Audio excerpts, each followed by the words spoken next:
Good afternoon to all. வணக்கம் மாணவர்களே. நாங்கள் இன்றைய பாடத்தினுடைய விடயங்களை நாங்கள் பார்ப்போம். ஆகவே இன்றைய பாடத்தில் நாங்கள் பார்க்க இருக்கிற விடயம் வந்து இவ்வளவு காலமும் நாங்கள் பார்த்த விடயத்தினுடைய ஒரு தொகுப்பாக நாங்கள் பார்க்க இருக்கிறோம். ஆகவே உங்களுக்கு இது தொடர்பாக ஏதாவது சந்தேகங்கள் இருந்தால் நீங்கள் கேட்கலாம். ஆகவே நல்லது மாணவர்களே, இன்றைய வகுப்பானது இறுதிய வகுப்பாக காணப்படுகின்றபடியால் வந்து அவை நாங்கள் பார்த்த விடயங்களுடைய தொகுப்பை நாங்கள் இன்றைக்கு பார்க்க இருக்கின்றோம். ஆகவே எங்களுடைய பாடப்பரப்பு உங்களுக்கு நன்றாக தெரியும். பொருளியலும் நாணய கொள்கையும் என்று சொல்லுவோம் நாங்கள், எக்கனாமிக்ஸ் அண்ட் மானிட்டரி பாலிசி என்று சொல்றோம் நாங்கள். ஆகவே உங்களுக்கு தெரியும், நாணய கொள்கை மிகவும் முக்கியமான ஒரு துறையாக காணப்படுகின்றது. Monetary policy is one of the important concept or policy in any economy. உங்களுக்கு தெரியும், there are two policies in the economy. One is called fiscal policy, another one is called monetary policy. பார்த்தீங்கன்னு சொன்னால் fiscal policy is related with the central bank. Monetary policy is related with the treasury. சொல்லலாம். ஆகவே monetary policy and fiscal policies are very very important policies in an economy. monetary policy என்பது பிள்ளைகள் அது வந்து இறைக்கொள்கை என்று சொல்லி நாங்கள் அழைக்கின்றோம். இறைக்கொள்கை monetary policy is related with the government revenue and expenditure. ஆகவே மன்னிக்கவும், monetary policy related with the money supply and interest rates, but the fiscal policy is related with the government revenue and expenditure. மாறி சொல்லி போட்டேன், மன்னிக்கவும். ஆகவே நாணய கொள்கை என்பது நாட்டினுடைய பண வெளியீடு மற்றும் வட்டி விகிதங்களுடன் தொடர்புடையதாக காணப்படும். So the monetary policy is related with the money supply and interest rate mainly, but fiscal policy is related with the government revenue and expenditure. There are two policies, major policies in an economy. ஆகவே இந்த நாணய கொள்கை என்பது நாட்டினுடைய பொருளாதார வளர்ச்சி, உறுதிப்பாடு போன்ற பல்வேறு விடயங்கள்ல வந்து பல்வேறு தாக்கத்தை ஏற்படுத்துகின்றது. அதாவது நாட்டினுடைய பண வெளியீடு, அதாவது நாணயம் வந்து இவ்வளவு நாங்கள் வெளியீடு செய்ய வேண்டும், இந்த வட்டி வீதங்கள் எவ்வாறு அமைந்திருக்க வேண்டும், நாட்டினுடைய பொதுவிலை மட்டம் எவ்வாறு பேணப்பட வேண்டும், பணவீக்கம் வந்து எந்த மட்டத்தில் இருக்க வேண்டும் என்பதை வந்து இந்த நாணய கொள்கையை ஊடாக நாங்கள் செய்யலாம் சொன்னால் கட்டுப்படுத்தலாம் அல்லது மாற்றி அமைக்கலாம் சொல்ல முடியும். ஆகவே நாணய கொள்கையானது மத்திய வங்கியுடன் தொடர்புடைய விடயமாக காணப்படுகின்றது. ஆகவே இந்த நாணய கொள்கை வந்து நாணய கொள்கை ஊடாகத்தான் நாட்டினுடைய பண வெளியீடுகள், வட்டி வீதங்கள் போன்றவற்றை நாங்கள் மாற்றியமைக்க முடியும். நாட்டினுடைய பணவீக்க விளைவுகள் போன்றவை அதிகமாக காணப்படுகின்ற பொழுது இந்த நாணய கொள்கை வந்து செயற்படும். இந்த நாணய கொள்கையை வந்து நடைமுறைப்படுத்துவது வந்து அந்த நாட்டினுடைய மத்திய வங்கியா காணப்படும்.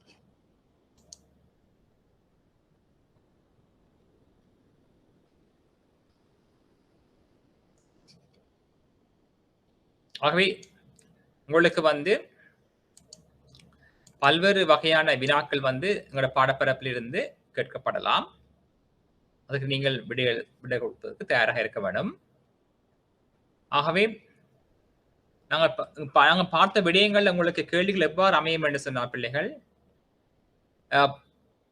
பண வெளியீடு என்று சொன்னால் என்ன, நாணய வெளியீடு என்றால் என்ன என்று சொல்லி உங்களிடமிருந்து வினாக்கள் கேட்கப்படலாம். அதாவது நாணய வெளியீடு என்று சொன்னால் என்ன, நாணய வெளியீடு என்று சொன்னால் என்ன, இந்த நாணய வெளியீட்டை தீர்மானிக்கின்ற காரணிகள் அவை. உங்களுக்கு தெரியும், அண்மை காலங்களில் மத்திய வங்கியானது அதிகளவு நாணயங்களை அச்சிட்டு வெளியிட்டு சொல்லி நீங்கள் பத்திரிகை வாயிலாக கேட்கலாம், அறிஞ்சிருப்பீர்கள். ஆகவே இந்த நாணய வெளியீடானது எவ்வாறு தீர்மானிக்கப்படுகின்றது என்பது அந்த மத்திய வங்கியினுடைய சொத்து மட்டத்தை அடிப்படையாக கொண்டு அந்த நாட்டினுடைய நாணய வெளியீடானது தீர்மானிக்கப்படுகின்றது. இந்த நாணய வெளியீடானது அதிகரிக்கின்ற பொழுது எவ்வகையான விளைவுகள் ஏற்படும் என்று சொன்னால் நாங்கள் அதனை பார்க்க வேண்டும். எப்படின்னு சொன்னால், ஒரு நாட்டில அதிக அளவு நாணயம் அச்சிடப்படுகின்ற பொழுது அந்த நாணயம் இறுதியாக என்ன நடக்கும் என்று சொன்னால் பொதுமக்களின் கைகளில் போய் கிடைக்கும், சேரும் சொல்லுவாங்க. அதாவது மத்திய வங்கி அதிக அளவு நாணயங்களை அச்சிட்டு வெளியீடு செய்கின்ற பொழுது இறுதியாக அந்த நாணயம் பொதுமக்களின் கைகளில் போய் சேரும். இவ்வாறு பொதுமக்களின் கைகளில் அதிக அளவு நாணயம் இருக்கின்ற பொழுது அந்த நாட்டில் சுற்றோட்டத்தில் அதிக அளவு பணப்புழக்கம் இருக்கும். இதனால என்ன நடக்கும்னு சொன்னால் நாட்டில் பண நிரம்பலினுடைய அளவு அதிகரிக்கும். இந்த பணத்தினுடைய நிரம்பல் அதிகரிக்கின்ற வேளையில் அந்த நாட்டினுடைய உற்பத்தி மட்டமானது வேகத்தில அல்லது அதை விட அதிகமாக அதிகரிக்கும் என்று சொன்னால் அந்த நாட்டில் பணவீக்க விளைவுகள் பெரிதாக ஏற்பட மாட்டாது. உங்களுக்கு தெரியும், பல்வேறுபட்ட நாடுகளின் மத்திய வங்கி நாணயங்களை அச்சிட்டு வெளியீடு செய்கிறது. ஆனால் அந்த பொருளாதாரத்தில் நிலைமை எவ்வாறு இருக்க வேண்டும் என்று சொன்னால் அந்த உற்பத்தி மட்டம், அந்த ஜிடிபியின் அளவு, ஜிடிபி குரோத்தினுடைய அளவு அதிகமாக இருக்கணும். அதாவது நாணய வெளியீடு அதிகரிக்கிற வேகத்திலும் பார்க்க உற்பத்தி மட்டங்களுடைய அதிகரிப்பு வேகம் அதிகமாக இருக்கின்ற பொழுது அந்த நாட்டில் எந்தவித பாரிய பொருளாதார விளைவுகளும் ஏற்பட மாட்டாது. என்னன்னு சொன்னால் உற்பத்தி வேகம் அதிகமாக காணப்படுகின்றது. எனவே நாட்டில் பண நிரம்பல் அதிகரித்தாலும் பொருட்கள் சேவைகளுடைய விலை பெரிய அளவில் அதிகரிப்பதற்கு வாய்ப்புகளே இல்லை. என்னன்னு சொன்னா தெரியும் உங்களுக்கு, நாட்டில் பண நிரம்பல் அதிகரிக்கின்ற பொழுது என்ன நடக்கும் என்று சொன்னால் பொதுமக்களினுடைய கைகளில் உள்ள பணத்தினுடைய அளவு அதிகரிக்கும். எனவே பொதுமக்கள் பொருட்கள் சேவைகளுக்கான கேள்வியினை ஒரு அதிகரிப்பை ஏற்படுத்துகின்ற பொழுது சந்தையில் போதிய அளவு உற்பத்திகள் காணப்படாத பொழுது அல்ல பொருட்கள் காணப்படாத பொழுது பொருட்களின் விலை அதிகரிக்கும். உங்களுக்கு தெரியும், சாதாரண கேள்விக்கோட்டை பார்த்தீங்கன்னு சொன்னால் கேள்வியின் நிரம்பலம் சந்திக்கின்ற இடத்துல சந்தை சமநிலை ஏற்படும் என்று தெரியும். இங்கு நிரம்பல் மாறாத பொழுது, அதாவது உற்பத்தி மாற்றமடையாத பொழுது பண நிரம்பல் காரணமாக பொதுமக்கள் பண்டங்கள் செய்வதற்கான கேள்வி அதிகரிக்கின்ற பொழுது கேள்விக்கோடு வலப்புறம் நோக்கி நகரும் என்று தெரியும். இவ்வாறு கேள்வி அதிகரிக்கின்ற பொழுது பொருட்களுடைய விலையினை செய்ய பார்க்க சொன்னால் தொடர்ச்சியாக அதிகரிக்கும். இவ்வாறு பொதுவிலை மட்டமானது தொடர்ச்சியாக நீண்ட காலத்தில் அதிகரிக்கின்ற பொழுது நாட்டில் பணவீக்க விளைவுகள் ஏற்படும். அதை நாங்கள் அழைப்போம் இன்ஃப்ளேஷன் என்று அழைப்போம் நாங்கள், பணவீக்கம். ஆகவே உள்நாட்டில் தொடர்ச்சியாக பணவீக்க விளைவுகள் ஏற்படுகின்ற பொழுது அது அந்த பொருளாதாரத்தில் பல்வேறுபட்ட துறைகளில் தாக்கத்தை செலுத்தும். அதாவது உற்பத்தி துறையில தாக்கத்தை செலுத்தலாம், உள்நாட்டு உற்பத்தியில, மற்றது ஏற்றுமதி பொருட்களின் விலைகளில் தாக்கத்தை ஏற்படுத்தலாம், அதாவது ஏற்றுமதிகள் மீது, இறக்குமதிகள் மீது, உள்நாட்டு உற்பத்திகள் மீது பல்வேறுபட்ட தாக்கத்தினை ஏற்படுத்தும். அது மாத்திரமல்லாது உள்நாட்டில் நுகர்வோரை அதிக அளவில் பாதிக்க செய்யும். ஆகவே ஒரு நாட்டில் பண நிரம்பலில் ஒரு அதிகரிப்பு ஏற்படுகின்ற பொழுது அந்த நாட்டில் உற்பத்தி துறையில் அதே அளவு அல்லது அதை விட அதிகமாக உற்பத்தி மட்டம் அதிகரிக்கின்ற பொழுது அந்த நாட்டில் பணவீக்க விளைவுகள் ஏற்படுத்தப்பட மாட்டாது அல்லது ஏற்பட மாட்டாது. உங்களுக்கு கேள்வி கேட்கலாம், அதாவது நாட்டில் பண நிரம்பல் அதிகரிக்கின்ற வேளையில் கட்டாயம் அந்த பொருளாதாரத்தில் பணவீக்க விளைவுகள் ஏற்படும் என்ற கூற்றை நீர் ஏற்றுக்கொள்வீரான்னு கேட்கலாம். அதாவது நாட்டில் பண நிரம்பல் அதிகரித்தாலும் அந்த நாட்டில் உற்பத்தி வேகம் அதிகமாக இருக்கின்ற பொழுது அந்த நாட்டில் பணவீக்க விளைவுகள் ஏற்பட மாட்டாது. ஆனால் நாட்டில் பண நிரம்பல் அதிகரிக்கின்ற பொழுது அந்த நாட்டில் போதிய அளவு உற்பத்தியில் ஒரு அதிகரிப்பு ஏற்படாத பொழுது அந்த நாட்டில் பணவீக்க விளைவுகள் ஏற்படும். நம்ம சொன்னது போல, அதாவது பண நிரம்பல் அதிகரிக்கின்ற பொழுது அந்த நாட்டு மக்களின் கைகளில் உள்ள பணத்தினுடைய அளவு அதிகரிக்கும். இவ்வாறு அதிகரிக்கின்ற பொழுது பொதுமக்கள் பொருட்கள் சேவைகளை கொள்வன செய்வதற்காக அல்லது பொருட்கள் சேவைகளை கொள்வன செய்வதற்கு அவரிடம் இருக்கின்ற ஆற்றல் அதிகரிக்கும். அதாவது பர்ச்சேசிங் கெப்பாசிட்டி கூடும். பொதுமக்களின் கொள்வனவு ஆற்றல் அதிகரிக்கும். இவ்வாறு கொள்வனவு ஆற்றல் அதிகரிக்கின்ற பொழுது பொதுமக்கள் பொருட்கள் சேவைகளுக்கான கேள்வியை ஏற்படுத்துவார்கள். இவ்வாறு பொருட்கள் சேவைகளுக்கு அதிகளவு கேள்வி ஏற்படுகின்ற பொழுது பொது விலை மட்டம் அதிகரிக்கும்.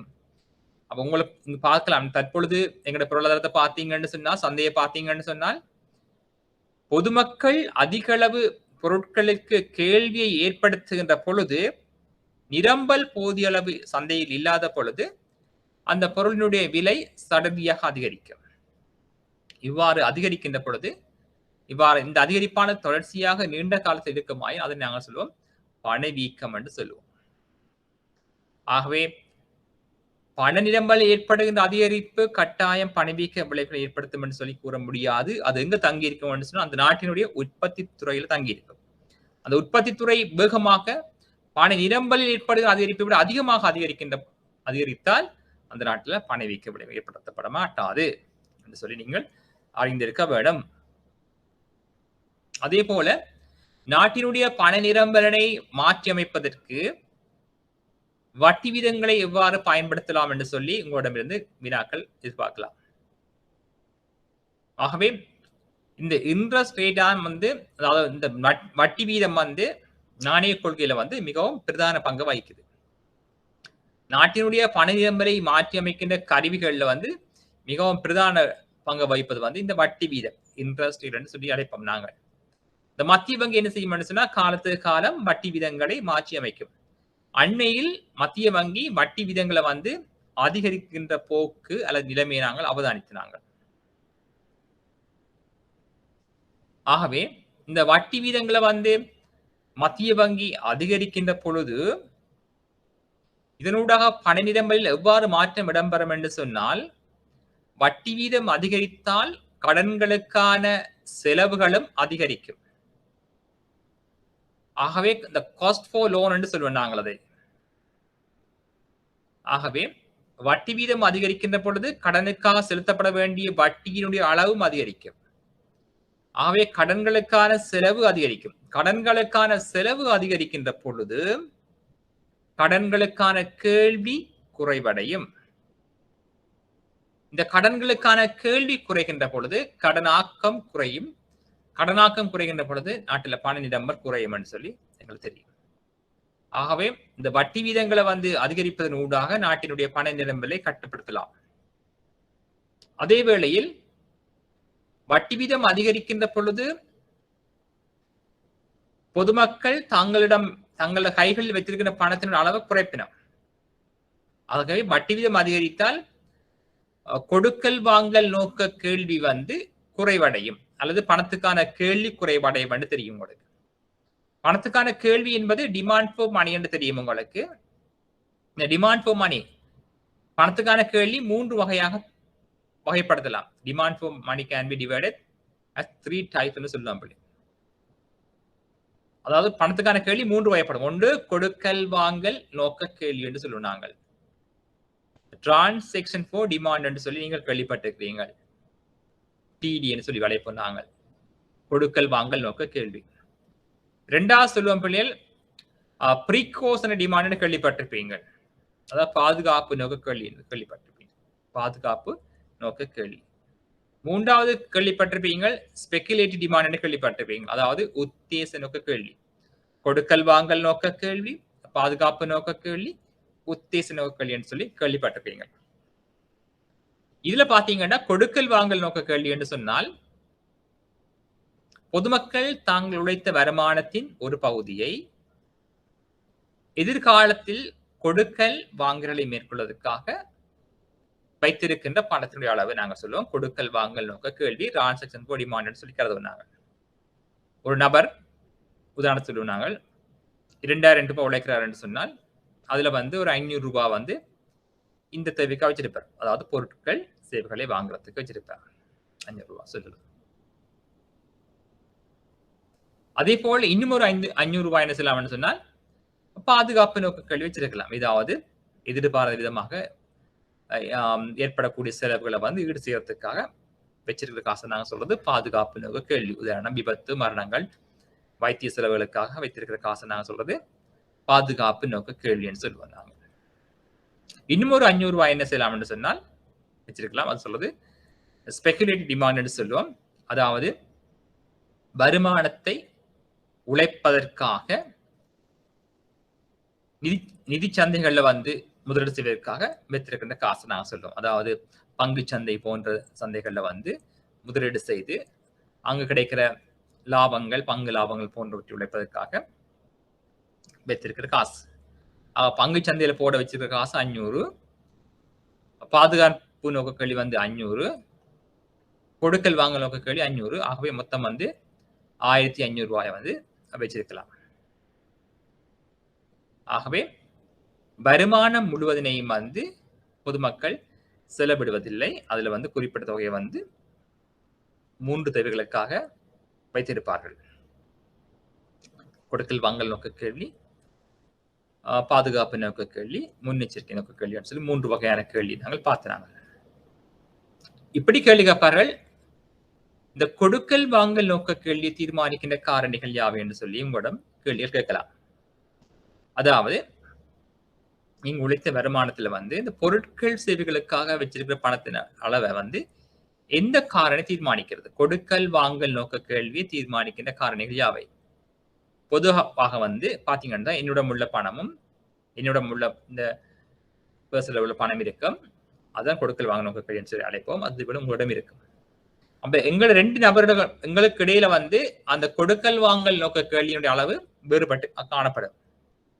இது தீர்மானிக்கிற காரணிகள் என்னவா இருக்கும்னு சொன்னா பிள்ளைகள், என்னுடைய வருமானம் வேற, உங்களுடைய வருமானம் வேற. வருமானம் பெறுகின்ற அளவு வந்து வேறுபட்ட காணப்படுகின்ற பொழுது வேறுபட்ட அளவுல தங்கள் பொதுமக்கள் பணத்துக்கான கேள்வி ஏற்படுத்தினார். உதாரணம் சொன்னாங்க, ஒரு அரசியல்வாதி ஒரு அமைச்சரவை அந்தஸ்து உள்ள அமைச்சரா இருப்பார், அல்லது நாட்டினுடைய ஜனாதிபதி அல்லது பிரதமர் அல்லது ministers, MPs, board of directors, doctors, lawyers, bankers. அப்ப இவருடைய வருமானம் என்ன மாதிரி இருக்கும் சொன்னா வேறுபட்ட அடிப்படையாக காணப்படும். ஆகவே இவர்கள் வந்து தங்களுடைய வச்சிருக்கிற பணத்தினுடைய அளவு, கொடுக்கல் வாங்கலுக்காக வச்சிருக்கிற பணத்தின் அளவு வேறுபட்டு காணப்படும். ஒரு மோசமாக நாங்கள் சொல்லுவோம், ஒரு அரசியல்வாதி என்று சொன்னோம் என்றால், ஒரு மினிஸ்டர் என்று சொன்னால் அவர் நிறைய பணத்தை வச்சிருக்கணும் கைகளில். ஏன்னு சொன்னா அதில் பணம் ஏன்னு சொன்னா அவர் வந்து பொதுமக்களுக்கு பொதுமக்கள் சந்திக்கிறது வெறும், அவர்களுக்கு சிற்றுண்டி வசதிகள் அல்லது தேநீர் வசதி வாங்கி கொடுக்க வேண்டி வரும், அப்படி ஏதாவது.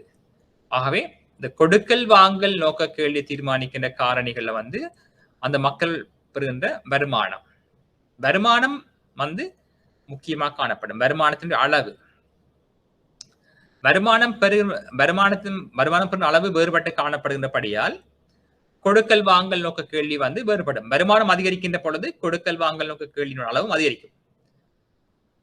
வருமானம் அதிக வருமானம் பெறுவர் வந்து அதிக பணத்தை வந்து தங்களோட கையில வச்சிருப்பினார் பொருட்கள் சேவை வாங்குறதுக்காக. அதே போல நாட்டினுடைய வட்டி வீதமும் கொடுக்கல் வாங்கல் நோக்க கேள்வி தீர்மானிக்கும். அதாவது வருமானம் அதிகரிக்கின்ற பொழுது கொடுக்கல் வாங்கல் நோக்க கேள்வி அதிகரிக்கும், வருமானம் குறைவடைகின்ற பொழுது கொடுக்கல் வாங்கல் நோக்க கேள்விக்கான கேள்வியும் குறைவடையும். There are positive relationship between the income and the demand for money. or transfer demand ன்னு சொல்லுவோம், கொடுக்கல் வாங்க கேள்வின்னு சொல்லுவாங்க. ஆனால் வட்டி வீதத்துக்கும் கொடுக்கல் வாங்கல் நோக்க கேள்விக்கும் தொடர்பு நீங்க பார்த்தீங்கன்னு சொன்னால் there's a negative relationship between the interest rate and transaction for demand for money ன்னு சொல்லுவாங்க. அங்க பாத்தீங்கன்னா எதிர்க்கணி தொடர்பு காணப்படும்.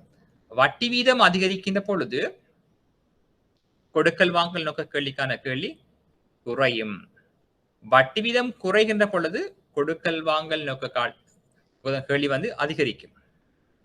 எப்படி என்று சொன்னால் வட்டி வீதம் உயர்வாக இருந்தால் பணத்தினை பொதுமக்கள் பணமாக வைத்திருக்க விரும்ப மாட்டார்கள், அதிக பணத்தை கைகளில் வைத்திருக்க விரும்ப மாட்டார்கள். தங்களுக்கு வருகின்ற கிடைக்கிற பணத்தில் வந்து அதிக அளவில் வந்து வங்கிகள்லயோ வேறு ஏதாவது துறைகளில் வந்து முதலீடு செய்வார்கள். உங்களிடம் வந்து அதிக அளவு பணம் கிடைக்கும் சொன்னால் கைகள் அதிக பணம் இருந்தால் பணத்தை நாங்கள் பணமாக கைகளில் வைத்திருந்தால் பணம் எந்தவித வருமானத்தையும் உங்களுக்கு தர மாட்டாது. அதை நாங்கள் என்ன செய்யணும்னு சொன்னால் முதலீடு செய்ய வேண்டும் எங்கேயாவது பங்கு சந்தையிலேயோ அல்லது மூலதன சந்தையிலேயோ அல்லது வேறு வியாபார செயற்பாடுகளிலேயோ நாங்கள் முதலீடு செய்ய வேண்டும். ஆனால் இங்க பாத்தீங்கன்னு சொன்னா வட்டி வீதம் உயர்வாக இருக்கின்ற பொழுது வட்டி வீதம் வந்து உயர்வாக இருக்கின்ற பொழுது நாங்கள் அதிக பொதுமக்கள் பணத்தினை அதிக அளவு கைகளை வைத்திருக்க விரும்ப மாட்டார்கள். என்ன செய்வார்கள் சொன்னால் இந்த பணத்தை வங்கிகள்ல நாங்கள் வைப்பு செய்தோம் என்று சொன்னால் உங்களுக்கு வந்து உயர்ந்த வட்டி வருமானம் கிடைக்கும். எனவே என்ன செய்யலாம் என்று சொன்னால் மக்கள் அதிக அளவு பணத்தை கைகளில் வைத்திருக்காது வங்கிகளில் போய் முதலீடு செய்வார்கள். இவ்வாறு பொதுமக்களினுடைய பணம் அல்லது பொதுமக்களின் கைகளில் உள்ள பணம் வங்கிக்கு செல்கின்ற பொழுது சுற்றோட்டத்தில் பணத்தினுடைய அளவு குறைவடையும். இவ்வாறு பணத்தினுடைய அளவு குறைவடைகின்ற பொழுது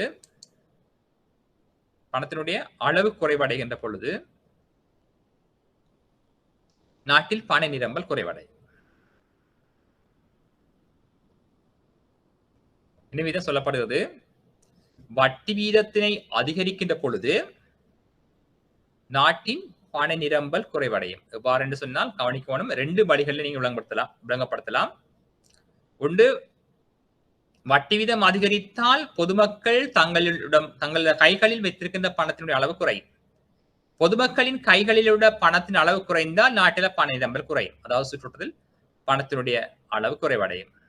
ஏனென்று சொன்னால் பொதுமக்கள் தங்களுடைய பணத்தை என்ன செய்வார்கள் சொன்னால் அதிக அளவு வட்டியை உழைப்பதற்காக தங்களுடைய கைகளில் உள்ள பணத்தை வங்கிகளில் வைப்பு செய்வார்கள். ஆகவே பொதுமக்களின் கைகளில் இருந்த பணம் வங்கிகளை நோக்கி செல்லும். இவ்வாறு செல்கின்ற பொழுது சுற்றுவட்டத்தில் பணத்தினுடைய அளவு குறையும், பண நிரம்பல் குறையும், பணவீக்கம் குறையும் என்று சொல்லலாம். அதே வேளையில் இன்னொரு விடயத்தை பார்க்கலாம். வட்டி வீதம் அதிகரிக்கின்ற பொழுது கடனுக்கான கேள்வியும் குறையும். 2 வகையில வந்து பண நிரம்பல் குறைவதற்காக சாத்தியங்கள் அதிகமாக காணப்படுது. வட்டி வீதம் அதிகரித்தால் கடன்களுக்கான செலவு அதிகரிக்கும். கடன்களுக்கான செலவு அதிகரிக்கின்ற பொழுது கடன்களுக்கான கேள்விகள் குறைவடையும். கடனுக்கான கேள்வி குறைகின்ற பொழுது கடனாக்கம் குறையும். இதனூடாக நாட்டில் பண நிரம்பல் குறையும். ஆக இவ்வாறுதான் நடக்க போது வட்டி வீதத்தை அதிகரிக்கின்ற பொழுது நாட்டில் பண நிரம்பல் குறைவடையும். எந்த வகையில் என்று சொன்னால் கடன்கள் குறைவடைகின்றது, இதனால கடனாக்கம் குறையுது, பண நிரம்பல் குறையுது. 2வது, பொதுமக்கள் தங்களம் கைகளில் உழைத்திருக்கின்ற பணத்தின் அளவு குறையும், அதனூடாக பண நிரம்பல் குறைந்து பணவீக்கம் குறையும்.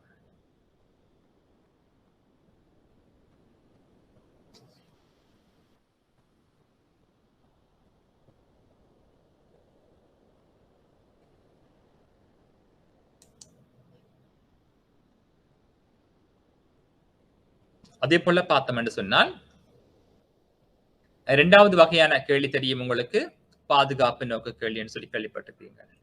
இப்படி கேட்கலாம், அதாவது கொடுக்கல் வாங்கல் நோக்க கேள்வி தீர்மானிக்கின்ற காரணிகள் யாவை? நான் சொன்ன மாதிரி வருமானம் தீர்மானிக்கும். ஒரு நபருடைய வருமானம் அதிகரிக்கின்ற பொழுது கொடுக்கல் வாங்கல் நோக்க கேள்வியின் அளவும் அதிகரிக்கும். வருமானம் குறைகின்ற பொழுது கொடுக்கல் வாங்கல் நோக்க கேள்வியும் குறைவடையும். 2வது சொல்லலாம், நீங்கள் ஒரு அந்த நபர் வசிக்கின்ற இந்த பிரதேச வேறுபாடு, ரீஜனல் டிஃபரன்ஸோ அல்லது ஏரியா டிஃபரன்ஸ் சொல்லலாம். அந்த நபர் வந்து ஒரு நகரத்தில் வசிப்பார் என்று சொன்னோம்னால் அவருக்கு வந்து அதிக பணத்தை வச்சிருக்க வேணும். கிராமப்புறத்தை வசிப்பார் என்று சொன்னால் அவர் வந்து அதிக பணத்தை வச்சிருக்க தேவையில்லை. ஆகவே நகர்ப்புறம் கிராமப்புற வேறுபாடு, வருமானத்தினுடைய அளவு, மற்றது இன்னும் சொல்லலாம் நாங்கள் நிதி சந்தையினுடைய வளர்ச்சி. ஆகவே நிதி சந்தையினுடைய வளர்ச்சி அதிகமாக காணப்பட்டால் நாங்கள் பணத்தை கைகளில் வைத்திருக்க வேண்டிய அவசியம் இல்லை. நாங்கள் இலத்திரனியல் சாதனங்கள் ஊடாக நாங்கள் கொடுக்கல் வாங்கலை மேற்கொள்ளலாம். ஆகவே அந்த வங்கித்துறை மற்றது நிதித்துறையினுடைய வளர்ச்சி மற்றது இன்னொன்று சொல்லாம அந்த நாட்டில் காணப்படுகின்ற விலைமட்டத்தினுடைய போக்கு, விலைமட்டம் அதிகமாக இருந்தால் நாங்கள் அதிக பணத்தை வச்சிருக்க வேண்டாம். இலங்கையை பார்த்தீங்கன்னு சொன்னால் பொதுமக்கள் அந்த பொது விலை மட்டம் வந்து உயர்வாக இருக்கின்றது. எரிபொருள், சமையல் எரிபொருள் வாயின விலை அதிகமாக காணப்படுது. மற்ற எரிபொருட்களுடைய விலை அதிகமாக காணப்படுது. எரிவாயு, எரிபொருள் விலை, மற்றது வந்து சொல்ல போனால் இங்கால அத்தியாவசிய பொருட்களுடைய விலை உயர்வாக காணப்படுது. பால்மாக்கள் விலை உயர்வாக காணப்படுது. ஆகவே இந்த காலப்பகுதியில வந்து பொதுமக்கள் முன்னரை விட கூடிய அளவு பணத்தை கைகளில் வச்சிருக்க வேண்டிய நிலைமை ஏற்படுது. என்ன காரணம் என்று சொன்னால் விலை மட்டத்தினுடைய போக்கு. விலை மட்டம் உயர்வாக காணப்படுகின்ற பொழுது பொதுமக்கள் அதிக அளவு பணத்தை கைகளில் வைத்திருக்க வேண்டிய நிலைமை ஏற்படும். அதே போல எதிர்காலத்துல பொருட்களின் விலை பொது விலை மட்டத்தின் போக்கு அவதானிக்கும் பொதுமக்கள் கைகளில் அதிக பணத்தை வச்சிருக்க வேண்டிய நிலைமை ஏற்படும். வட்டி வீதங்கள் சொன்ன மாதிரி வட்டி வீதங்கள் மாற்றி வட்டி வீதத்தினுடைய அளவை வச்சு கொண்டு கொடுக்கல் வாங்கல் என்ற கேள்வி வந்து தீர்மானிக்கப்படும். அந்த வட்டி உயர்வாக இருக்கின்றதா குறைவாக இருக்கின்றதா என்பதை வந்து தீர்மானிக்கும்.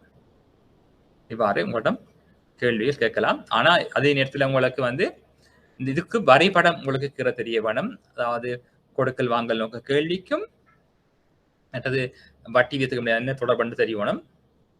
அதுக்கு வந்து எதிர்கணி தொடர்பு கேள்விப்பட்ட நீங்கள் வட்டி வீதத்துக்கும் கொடுக்கல் வாங்க நோக்க கேள்விக்கும் வந்து எதிர்கணி தொடர்பு காணப்படும் என்று சொன்னாங்க பார்த்த நாங்கள். பட் இன்னும் சொல்லாமலே அந்த வருமானம் பெறுகின்ற கால இடைவெளி என்று சொல்லுவோம் நாங்கள்.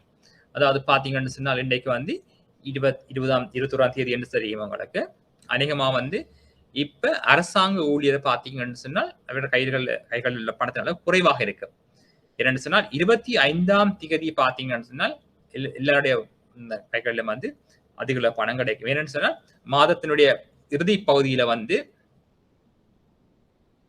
அதாவது சம்பளம் பெறுகின்ற காலத்துல வந்து மக்களின் கையில அதிக அளவு பணம் இருக்கும். அந்த காலம் முடிவடைந்து போகின்ற பொழுது பணத்தின் அளவு குறைவடைந்து போகும் கைகளில் உள்ள பணம். அதாவது வருமானம் பெறுகின்ற கால இடைவெளி வந்து கொடுக்கல் வாங்கல் நோக்க கேள்வியை தீர்மானிக்கும். பாத்தீங்கன்னு சொன்னால் மாதத்தினுடைய ஆரம்பத்துல பாத்தீங்கன்னு சொன்னால் அதிக பணப்புழக்கம் இருக்கும் கைகள்ல வந்து பொதுமக்கள் கைகள்ல, அதாவது அரசாங்க உத்தியோகத்தை பாத்தீங்கன்னு சொன்னா. அதே போல மாதத்தினுடைய கடைசிக்கு போய்க்க அவருடைய வருமானம் வந்து கைகள் வச்சிருக்க பணத்தின் அளவு குறையும். கால இடைவெளி அதிகமாக இருக்கின்ற பொழுது அந்த கொடுக்கல் வாங்கின அளவு மாற்றம் அடையும். ஆனால் இந்த கால இடைவெளி குறைவாக இருக்கும் சில பாத்தீங்கன்னு சொன்னா ஒவ்வொரு நாளும் சம்பளம் எடுக்கிற ஆட்களை பாத்தீங்கன்னு சொன்னா, அதாவது கூலி தொழிலாளிகளை பாத்தீங்கன்னு சொன்னால் அவருக்கு நாள் அந்த வேதனம் தான் வழங்கப்படும் என்று சொன்னால் அவர்களுடைய கைகளில் உள்ள பணத்தின் அளவு ஒரே மாதிரியாக காணப்படும். அவர்கள் வந்து 2000 ரூபாய் வருமானம் உழைத்தார் என்று சொன்னால் ஒரு 500 ரூபாய் வச்சுக்கொண்டு மீதி செலவு செய்வார்கள் சொன்னா 500 ரூபாய் தொடர்ச்சியாக கைகளில் இருக்கும். ஆனா அரசாங்கத்தை பார்த்தீங்கன்னு சொன்னால் 1 லட்சம் ரூபாய் வருமானம் எடுத்தால் அந்த சம்பளம் எடுத்த காலத்துல வந்து அவரோட 90,000 ரூபாய் இருக்கலாம். பிறகு 80,000 ரூபாய் மாற்றம் அடையும். அப்படி மாற்றம் அடைஞ்சு போகலாம். ஆகவே இந்த கொடுக்கல் அந்த வருமானம் பெறுகின்ற கால இடைவெளியும் என்ன செய்யும் சொன்னால் கொடுக்கல் வாங்கல் அதுக்கான கேள்வியை தீர்மானிக்கும். கால இடைவெளி, வருமானத்தினுடைய அளவு, பிரதேச வேறுபாடு, மற்றது வந்து நிதி சந்தையினுடைய வளர்ச்சி போன்ற பல்வேறு காரணிகள் இதை வந்து தீர்மானிக்கும். என்னன்னு சொன்னா உங்களுக்கு தெரியும், நகர்ப்புற கிராப்புற வேறுபாடு வந்து கொடுக்கல் வாங்கல் நோக்கங்களை தீர்மானிக்கும். அதே போல வந்து நிதித்துறையினுடைய வளர்ச்சி, நிதித்துறை வந்து நன்றாக வளர்ச்சி அடைந்த இடங்களை பார்த்தீங்கன்னு சொன்னால் பொதுமக்கள் வந்து அதிக அளவு பணத்தை கொண்டு திரிகிறது இல்லை. எல்லாரும் வந்து வங்கிகள்ல போட்டுட்டு தங்களுடைய எலக்ட்ரானிக் சாதனங்களை பயன்படுத்தி ஏடிஎம் பயன்படுத்துவினோம், ஆன்லைனை பயன்படுத்துவினோம், இப்படி மாடர்ன் டெக்னாலஜியை பயன்படுத்தி தங்களோட கொடுக்கல் வாங்கலை மேற்கொள்ளணும். இதனால வந்து பணத்தை தங்கள் கைகளில் வச்சுக்க வேண்டிய அவசியம் இருக்காது, வங்கிகள்ல போட்டிருக்கணும். அதே போல பாத்தீங்கன்னு சொன்னால் இந்த பாதுகாப்பு நோக்க கேள்வி இருக்குது. அது வந்து எதிர்பாராத விதமாக அந்த ஏற்படக்கூடிய செலவினங்களை வந்து சமாளிக்கிறதுக்காக வச்சிருக்க காசு பாதுகாப்பு நோக்க கேள்வி.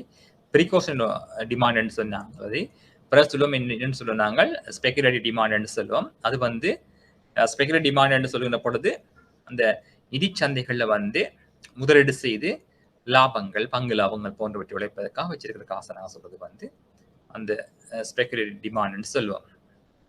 இது இங்க வந்து சந்தைகளுடைய விலை, பங்கு சந்தைகள்ல வந்து ஏற்படுகிற விலை மாற்றங்கள் போன்றவற்றை அடிப்படையாக கொண்டு இங்க வந்து அந்த கேள்வி தீர்மானிக்கப்படுது. இங்கேயும் வட்டி விதங்கள் தீர்மானிக்கும். என்னன்னு சொன்னா இங்க வட்டி வீதம் உயர்வாக இருக்கின்ற பொழுது, வட்டி வீதம் உயர்வாக இருந்தா அவர்கள் வந்து அதிக அளவு பணத்தை கையில வச்சிருக்க மாட்டாங்க. ஏன் வங்கியில போடுறான். வட்டி வீதம் குறைவாக இருந்தால் மக்கள் வங்கிகள்ல வைப்பு செய்யாமல் நிதி சந்தைகள்ல முதலீடு செய்யறதுக்காக காத்திருப்பார்கள். ஏன்னா வட்டி வீதம் வந்து 5 வீதமாக இருக்குது. ஆனா பங்குகளை முதலீடு செய்யும் தங்களுக்கு 25% வருமானங்கள் கிடைக்கலாம். நல்ல 10% வருமானம் கிடைக்கலாம்.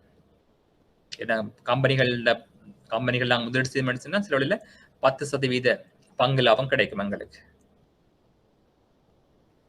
ஆகவே இவ்வாறு ஒப்பீட்டு செய்து, அதாவது பங்கு சந்தையில் கிடைக்கிற பங்கு லாபத்தினுடைய அளவும் இந்த வட்டி வீதத்தின் அளவையும் ஒப்பிட்டு அந்த உத்திசன கேள்வி வந்து தீர்மானிக்கப்படலாம்.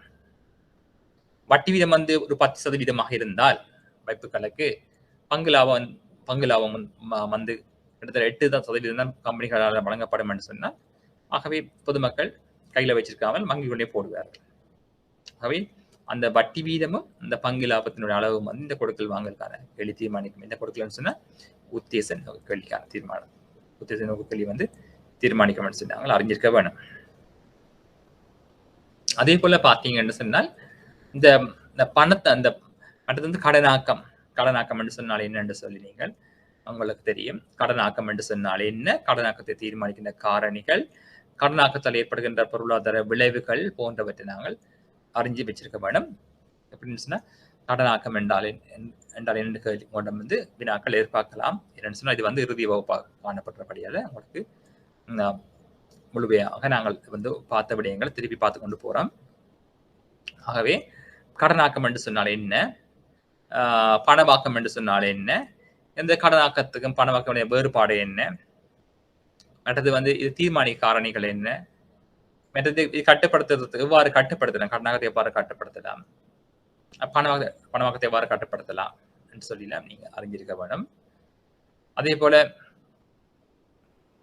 இந்த கடனாக்கம் சொன்னா நாங்கள் பொதுவாக பார்ப்போம், வணிக வங்கிகளுக்கு வருகின்ற ஆரம்ப வைப்பை போல் பல மடங்கு கடன்களை வழங்கக்கூடிய இருப்பதை நாங்கள் சொல்றது வந்து கடனாக்கம் என்று சொல்லுவோம். அதாவது இது எந்த வங்கி மேற்கொள்ளும் என்று சொன்னால் இந்த கடன், அதாவது நடைமுறை கணக்கு உள்ள வங்கிகள், அதாவது வணிக வங்கிகள்.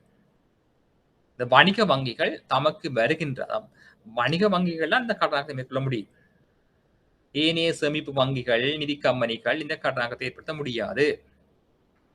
அதான் சொல்லப்படுது, வணிக வங்கிகளுக்கு வருகின்ற ஆரம்ப வைப்புகளை போல் பல மடங்கு கடன்களை வழங்கக்கூடியதாக இருப்பதை நாங்கள் சொல்றது வந்து கடனாக்கம் என்று சொல்லுவோம் நாங்கள்.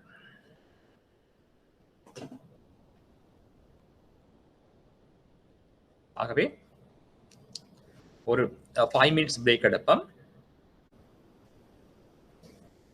ஆகவே இந்த கொடுக்கல் வாங்கல் நோக்க கேள்வி நாங்கள் பார்த்த நாங்கள் அதை கொடுக்கல் வாங்கல் நோக்க கேள்வி என்பது வந்து பணத்துக்கான கேள்வியில மிகவும் முக்கியமானது. பணத்துக்கான கேள்வி வந்து 3 வகையாக பிரிக்கப்படுகின்றது. ஒன்று கொடுக்கல் வாங்கல் நோக்க கேள்வி, பிறகு சொல்லலாம் இந்த பாதுகாப்பு நோக்க கேள்வி, மூன்றாவது சொல்லலாம் உத்தேச நோக்க கேள்வி. அதாவது demand for money can be divided as 3 types. One is called transaction for demand, then precautionary demand, last one called speculative demand. There are 3 types of demands. ஆகவே இந்த கொடுக்கல் வாங்கல் நோக்க கேள்வி அல்லது பாதுகாப்பு நோக்க கேள்வி அல்லது உத்தேச நோக்க கேள்வியானது பொதுவாக வந்து வருமானத்திலேயும் தங்கி இருக்கின்றது. வருமானம் அதிகரிக்கின்ற பொழுது ஒட்டுமொத்தமாக கொடுக்கல் வாங்கல் நோக்க கேள்வியோ அல்லது பணத்துக்கான கேள்வி அதிகரிக்கும் என்று சொல்லி நான் கருதலாம். வருமானம் வந்து முக்கியமானதாக காணப்படுது. அதே போல இந்த வட்டி வீதத்தோட தொடர்புடைய விடயம் என்று பார்க்க, வட்டி வீதங்கள் பங்கு லாபத்தோடு தொடர்புடையது வந்து சொல்லிக்க நாங்கள் சொல்லலாம் அந்த உத்தேச நோக்க கேள்வி நெருங்கிய தொடர்பு காணப்படுது. இந்த வட்டி வீதத்துக்கும் பங்கு லாபங்கள்ல முதலீடு செய்யறது, அதாவது பங்குகளை முதலீடு செய்யறதுக்கும் நெருங்கிய தொடர்பு காணப்படுது. அதே போல இப்படியும் சில கேள்விகள் எதிர்பார்க்கலாம். இந்த பங்கு சந்தை, நிதி சந்தை சம்பந்தமாகவும் வந்து வினாக்கள் எதிர்பார்க்கலாம். பங்கு சந்தை, மற்றது வந்து நிதி சந்தை. பங்கு சந்தை என்று சொல்ற பொழுது அது வந்து குறுங்கால முதிர்காலத்தை கொண்ட சந்தை நாங்கள் சொல்றது பங்கு சந்தையா இருக்கும்.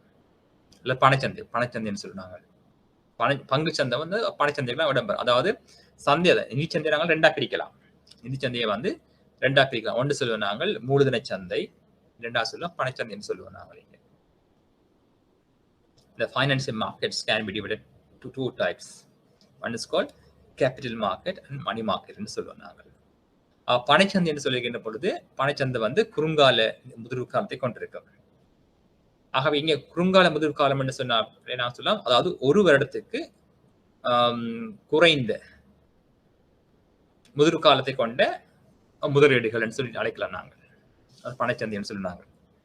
அதே போல மூலதன சந்தை என்று சொன்னா நீண்ட கால முதிர்வு காலத்தை கொண்ட சந்தையை நாங்கள் அழைப்போம். இரண்டுமே சொல்லி அழைக்கப்படுவது நிதி சந்தை, பைனான்சியல் மார்க்கெட் அழைக்கலாம். ஆகவே நீண்ட கால முதிர்வு காலத்தை கொண்ட சந்தையை நாங்கள் சொல்றது மூலதன சந்தை என்று சொல்லி, குறுங்கால முதிர்வு காலத்தை கொண்டது வந்து பணச்சந்தை என்று சொல்லி நாங்கள் அழைக்கின்றோம். இந்த ரெண்டிலையும் நாங்கள் நோக்கின்ற பொழுது எதுல நாங்கள் ஆபத்து அதிகமாக இருக்கும், மோர் ரிஸ்க் எங்க இருக்கும்னு பார்க்கலாம். உங்களுக்கு தெரியும், இந்த ஃபிக்ஸ்ட் டிபாசிட்ஸுக்கும் சேவிங் டிபாசிட்ஸும் பார்த்தீங்கன்னு சொன்னால் ஃபிக்ஸ்ட் டிபாசிட் வந்து லாங் டேர்மா இருக்கும். அதே போல சேவிங் டிபாசிட் பார்த்தீங்கன்னு சொன்னா குறுங்காலமா இருக்கும். இங்க எங்க வருமானம் கூட வந்து பார்த்தீங்கன்னு சொன்னா எஃப்டிக்கு வந்து இன்ட்ரெஸ்ட் கூடவா இருக்கும், சேவிங் டிபாசிட் இன்ட்ரெஸ்ட் வந்து குறைவாக இருக்கும். என்ன காரணம் பாருங்க, இங்க வந்து எஃப்டிக்கு கூடிய இன்ட்ரெஸ்ட், சேவிங் டிபாசிட்க்கு குறைஞ்ச இன்ட்ரெஸ்ட் கிடைக்குது. There are difference between the interest rates of the FD and interest rate of the saving deposits. Okay, but high interest rate for the FD, low interest rate for the saving deposits. FD is long-term maturity period, saving deposits short-term maturity period. ஆக இங்க பாத்தீங்கன்னு சொன்னா குறைந்த short டேர்முக்கு குறுங்கால முதலீட்டுக்கு வந்து வட்டி குறைவு, நீண்ட கால முதலீட்டுக்கு வட்டி அதிகமாக இருக்குது. எனவே இந்த நீண்ட கால முதலீட்டுக்கு வந்து வட்டி குறைவாக இருக்குது. அங்க என்ன காரணம் என்று சொன்னால் அங்க பாத்தீங்கன்னு சொன்னா ரிஸ்க் வந்து ஆபத்து அதிகமாக காணப்படும். High risk for long term deposits or long term investment. இங்க ஷார்ட் டேர்ம் பாத்தீங்கன்னு சொன்னால் இங்க short term savings deposit short term உதாரணத்துக்கு அந்த டைம் குறைவாக மெச்சூரிட்டி பீரியட் வந்து குறைவாக இருக்கின்ற பொழுது அங்க வந்து ரிஸ்க் வந்து குறைவாக இருக்கும். ரிஸ்க் குறைவாக இருக்கின்ற பொழுது இன்ட்ரெஸ்டும் குறைவாக இருக்கும். இங்க பாத்தீங்கன்னு சொன்னா high risk and high return இந்த கேபிட்டல் மார்க்கெட் இருக்கு. மணி மார்க்கெட்ல லோ ரிஸ்க் அண்ட் லோ ரிட்டர்னா இருக்கு.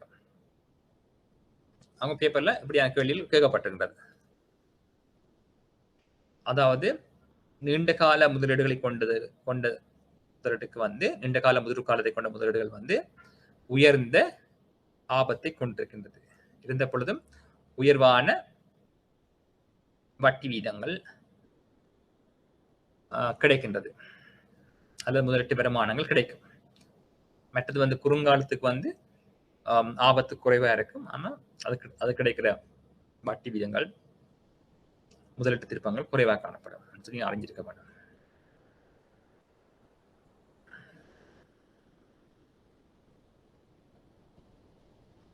ஆகவே சந்தை தொடர்பான விடயங்களும் உங்களிடமிருந்து கேள்வியாக எதிர்பார்க்கலாம். அதே போல திரைசேரி உண்டியல், ட்ரெஷரி பில், ட்ரெஷரி பாண்ட், அதாவது திரைசேரி முறி. ட்ரெஷரி பில் என்பது திரைசேரி உண்டியல் சொல்லுவாங்க. திரைசேரி உண்டியல் வந்து குறுங்கால முதிர்வு காலத்தை கொண்டிருக்கும். ட்ரெஷரி பாண்ட் வந்து நீண்ட கால முதிர்வு காலத்தை கொண்டிருக்கும். ஆகவே இது அடிப்படையாக கொண்டு நாங்கள்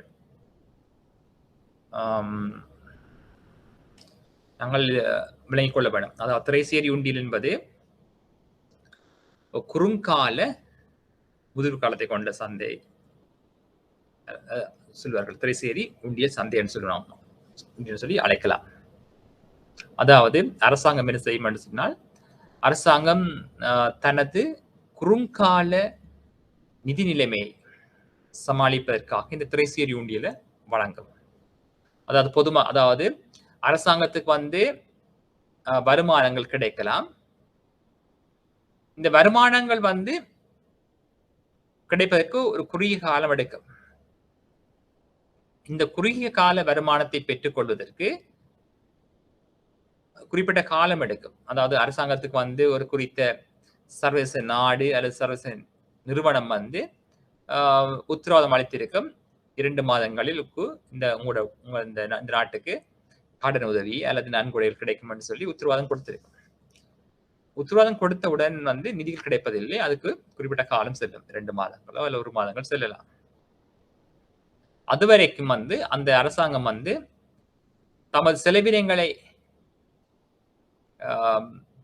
சமாளிப்பதற்காக திரைசேரி உண்டியல் போன்ற குறுங்கால கடன் பத்திரங்களை பொதுமக்களுக்கும் மற்றும் வங்கிகளுக்கும் அல்லது நிதி கம்பெனிகளுக்கும் வழங்கி நிதியை திரட்டி அந்த குறிப்பிட்ட காலத்துல அந்த அரசாங்கத்துக்கு கிடைக்க வேண்டிய கடன் அல்லது நன்கொடைகள் கிடைத்தவுடன் அந்த திரைசேரி முறைகள் என்ன செய்யலாம்னா பொதுமக்களிடமிருந்தும் நிதி நிறுவனங்கள் வங்கிகள் போன்றவற்றிலிருந்து மீண்டும் கொள்வன செய்யலாம். ஆகவே இதுதான் அந்த திரைசேரி உண்டியல்ல காணப்படுகின்ற செயற்பாடு. அதாவது அரசாங்கம் தனது குறுங்கால நிதி நிலைமையினை சமாளிப்பதற்காக இந்த குறுங்கால முதிர்காலங்களை கொண்ட திரைசேரி உண்டிகளை பொதுமக்களுக்கு விற்பனை செய்து தமக்கு தேவையான நிதியை திரட்டி பின்னர் அரசாங்கத்துக்கு போதிய நிதி கிடைத்த பின்னர் அவற்றினை அந்த ஏற்கனவே வழங்கிய திரைசேரி உண்டியில வந்து பொதுமக்கள் சந்தைகளில் இருந்து கொள்வன செய்கின்றோம். நிலைமைத்தான் நாங்கள் இதை காணலாம். இந்த திரைசேரி உண்டியில் காணலாம். அதே போல அரசாங்கத்துக்கு நீண்ட கால நிதி தேவைப்படுகின்ற பொழுது, அதாவது அரசாங்கத்துக்கு வந்து ஒரு நீண்ட கால ஒரு பாரிய பொருளாதார திட்டம் அரசாங்கம் மேற்கொள்ள இருக்கின்ற பொழுது அதுக்கு என்ன செய்யலாம் என்று சொன்னால் திரைசேரி முறைகள் போன்றவைத்தான் அரசாங்கம் வழங்க வேண்டும். அது உங்களுக்கு தெரியும். அரசாங்கத்தின் நீண்ட கால திட்டம் பெரிய ஒரு திட்டமா இருக்கலாம். அப்படி என்று சொன்னா உதாரணத்துக்கு விமான நிலையங்கள் அமைக்கிறது, கப்பல் துறைமுகங்கள் அமைக்கிறது, அப்படி பாரி திட்டங்கள் அமைக்கிறதுக்கு அரசாங்கம் நிறைய நிதி தேவைப்படும். இது வந்து நீண்ட கால முதிர்வு காலத்தை கொண்ட திரைசேரி பிணையை வழங்கி அவற்றினூடாக பொதுமக்களிடமிருந்து கடனா பணத்தை பெற்றுக் கொள்ளலாம். அது குறிப்பிட்ட காலத்தை பின்னர் அந்த பிணையை பொதுமக்களிடமிருந்து அந்த நிறுவனங்களிடமிருந்து முதல்ல கொள்வன செய்யலாம். இது வந்து நீண்ட கால முதிர்வு காலத்தை கொண்டிருக்கும் இந்த திரைசேரி முறைகள். எனவே திரைசேரி முறைகளானவை நீண்ட கால முதிர்வு காலத்தை கொண்டிருக்கும். இது வந்து மூலதன சந்தையில உள்ளடங்கும். திரைசேரி முறைகள் திரைசேரி முறைகள். எஸ், திரைசேரி உண்டியல் வந்து அது குறுங்கால முதிர்வு காலத்தை கொண்டிருக்கும். அது வந்து பணச்சந்தைக்குள்ள உள்ளடங்குவதாக காணப்படும். இது வந்து திரைசேரி உண்டியில பாத்தீங்கன்னு சொன்னா திரைசேரி உண்டியில பார்த்தோம்னு சொன்னா இது வந்து 3 மாதங்கள், 6 மாதங்கள், 9 மாதங்கள், 12 மாதங்கள் சொல்லி முதிர்வு காலத்தை கொண்டதாக காணப்படும். ஆனா திரைசேரி பிணைகள் நீண்ட கால முதிர்வு காலத்தை கொண்டிருக்கும். ஒரு வருடத்துக்கு மேற்பட்டதாக காணப்படும். மேலதிகமாக பார்க்கலாம்னு சொன்னால் உங்களுக்கு இவ்வாறு இந்த பணத்திலிருந்தும் உங்களுக்கு கேள்வி கேட்கப்படலாம். அதுக்கு முன்னர் உங்களுக்கு கடனாக்கம் சம்பந்தமாக பார்த்துட்டு போனாங்க. இதுல வந்து பாத்தீங்கன்னு சொன்னா கடனாக்கத்தை கட்டுப்படுத்துறதுக்கு மத்திய வங்கியினால் மேற்கொள்ளக்கூடிய நடவடிக்கைகள் எவை என்று சொல்லி கூட வினாக்கள் கேட்கப்படலாம். அதாவது கடனாக்கத்தை கட்டுப்படுத்துறதுக்கு மத்திய வங்கி தான் நடவடிக்கை எடுக்க வேணும். ஏனென்று சொன்னால் மத்திய வங்கி தான் வங்கிகளுடைய வங்கியாக செயற்படுகின்றது. மத்திய வங்கியுடைய பண்பு உங்களுக்கு தெரியும். மத்திய வங்கியானது வங்கிகளின் வங்கியாக செயற்படுகின்றது. வங்கிகளுக்கெல்லாம் வங்கி மத்திய வங்கியாக காணப்படுகிறது. எனவே இந்த வங்கி என்ன செய்யும் என்று சொன்னால் வங்கிகள் எவ்வளவு கடன்களை வழங்க வேண்டும் என்று சொல்லி மத்திய வங்கி ஒரு இலக்கினை தீர்மானிக்கும். அதாவது நாட்டு கடனாக்கம் எவ்வளவு இருக்க வேண்டும்.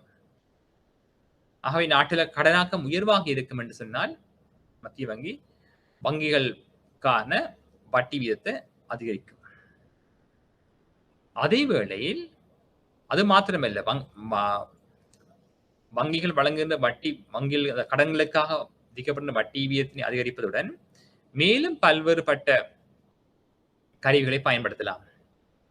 அதாவது காசொதுக்கி வீதம் என்று சொல்லி கேஷ் ரிசர்வ் ரேஷியோ என்று கேள்விப்பட்டிருப்பா. அதாவது வங்கிகள் தமக்கு கிடைக்கின்ற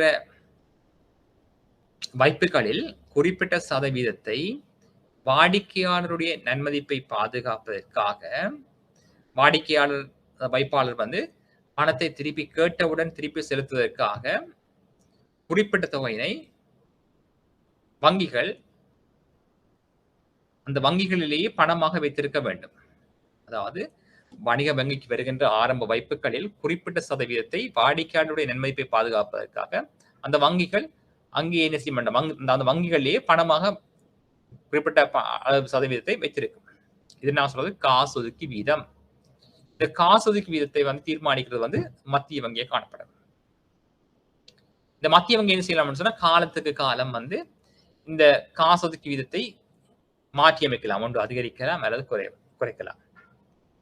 அப்ப காசொதுக்கி வீதம் அதிகரிக்கின்ற பொழுது வங்கிகள் அதிக அளவு பணத்தினை அந்த வங்கிகள்ல வைத்திருக்க வேண்டும். இவ்வாறு வைப்புகள் அதிக அளவு பணத்தினை அந்த வங்கிகளில் வைத்திருக்க வேண்டி இருப்பதனால் வங்கிகளுடைய கடன் வழங்குகின்ற ஆற்றல் குறையும். வங்கிகளின் கடன் வழங்குகின்ற ஆற்றல் குறைவடைகின்ற பொழுது கடன்கள் குறைவடையும். இந்த கடன்கள் குறைவடைகின்றது கடனாக்கம் குறையும். இந்த கடனாக்கம் குறைகின்ற பொழுது நாட்டில் பணவாக்கமும் குறையும். அதே போல இன்னும் ஒன்று இருக்குது, சட்டப்படியான ஒதுக்கி வீதம் என்று சொல்லணும். ஸ்டாட்டுட்டரி ரிசர்வ் ரேஷியோன்னு சொல்லுவாங்க. அதாவது வணிக வங்கிக்கு வருகின்ற வைப்புகளில் குறிப்பிட்ட சதவீதத்தை அந்த வணிக வங்கி மத்திய வங்கியில கொண்டு போய் வைப்பாக வைத்திருக்க வேண்டும். இந்த வைப்பாக வைத்திருப்பதன் ஊடாக இந்த வணிக வங்கிகள் தமக்கு ஏதாவது நிதி நெருக்கடி ஏற்படுகின்ற பொழுது மத்திய வங்கியிடமிருந்து கடனாக பணத்தை பெற்றுக்கொள்ள முடியும். எனவே வங்கிகளில் வாடிக்கையாளர் வைப்பு செய்தாலும் அந்த வைப்பில் குறிப்பிட்ட சதவீதத்தை இந்த வணிக வங்கிகள் மத்திய வங்கியில கொண்டு போய் வைப்பாக வைக்க வேண்டும். இதில் அழைக்கிறது சட்டப்படியான ஒதுக்கி வீதம், statutory reserve ratio. It cash divided by decided by the Central Bank of Sri Lanka. இலங்கையில். அப்ப இந்த சட்டப்படியான ஒதுக்கி வீதத்தை தீர்மானிக்கிறது மத்திய வங்கி. இந்த சட்டப்படியான ஒதுக்கீதம் அதிகரிக்கலாம் அல்லது குறையலாம். இந்த சட்டப்படியான ஒதுக்கீதம் அதிகமாக காணப்படுகின்ற பொழுது வணிக வங்கிகள் முன்னரை விட அதிக அளவு பணத்தை மத்திய வங்கியில வைப்பு செய்ய வேண்டும். இவ்வாறு வைப்பு செய்கின்ற பொழுது வணிக வங்கிகளது கடன் வழங்குகின்ற ஆற்றல் குறையும். இந்த ஆற்றல் குறைகின்ற பொழுது கடனாக்கம் குறைந்து பணம் குறையும் சொல்லுவாங்க. நீங்க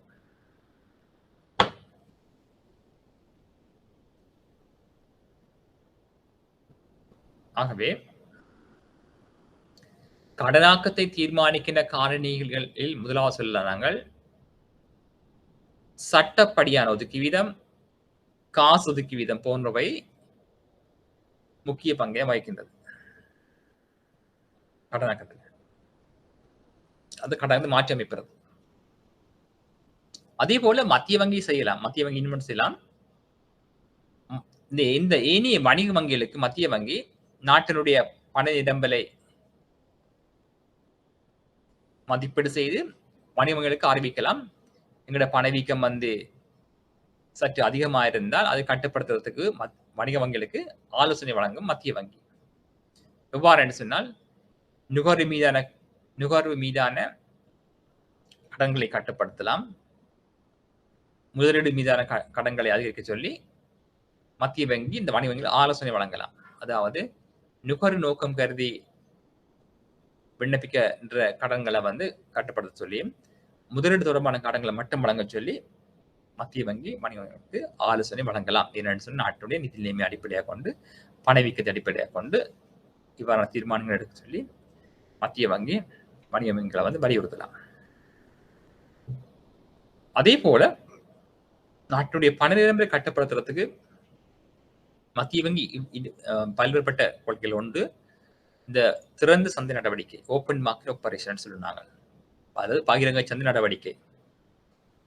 இதுல என்ன செய்யலாம்னு சொன்னா மத்திய வங்கி அவங்க சொன்ன மாதிரி திரைசேரி உண்டியல்கள், ஆவணங்கள் போன்றவற்றை பொதுமக்களை விற்பனை செய்வது அல்லது வங்கிகளுக்கு விற்பனை செய்வது ஊடாக என்ன செய்யலாம் என்றால், இப்படி விற்பனை செய்கின்ற பொழுது வங்கிகளுக்கு இந்த திரைசேரி உண்டியல், திரைசேரி முறைகளை வந்து விற்பனை செய்தால் இவற்றை வந்து வங்கிகள் கொள்வனை செய்யும்.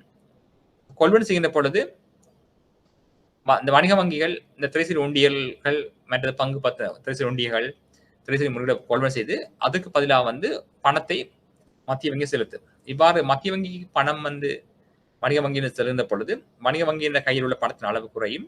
எனவே வணிக வங்கியில் என்ற கடன் வழங்குகின்ற ஆற்றல் குறையும்.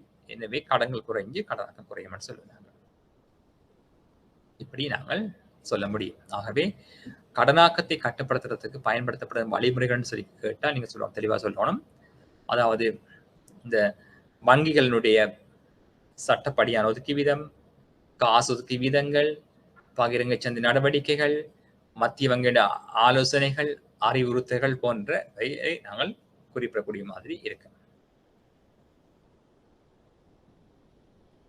மற்றும் மேலதிகமாக நாங்கள் சொல்லுவோம் என்று சொன்னால்,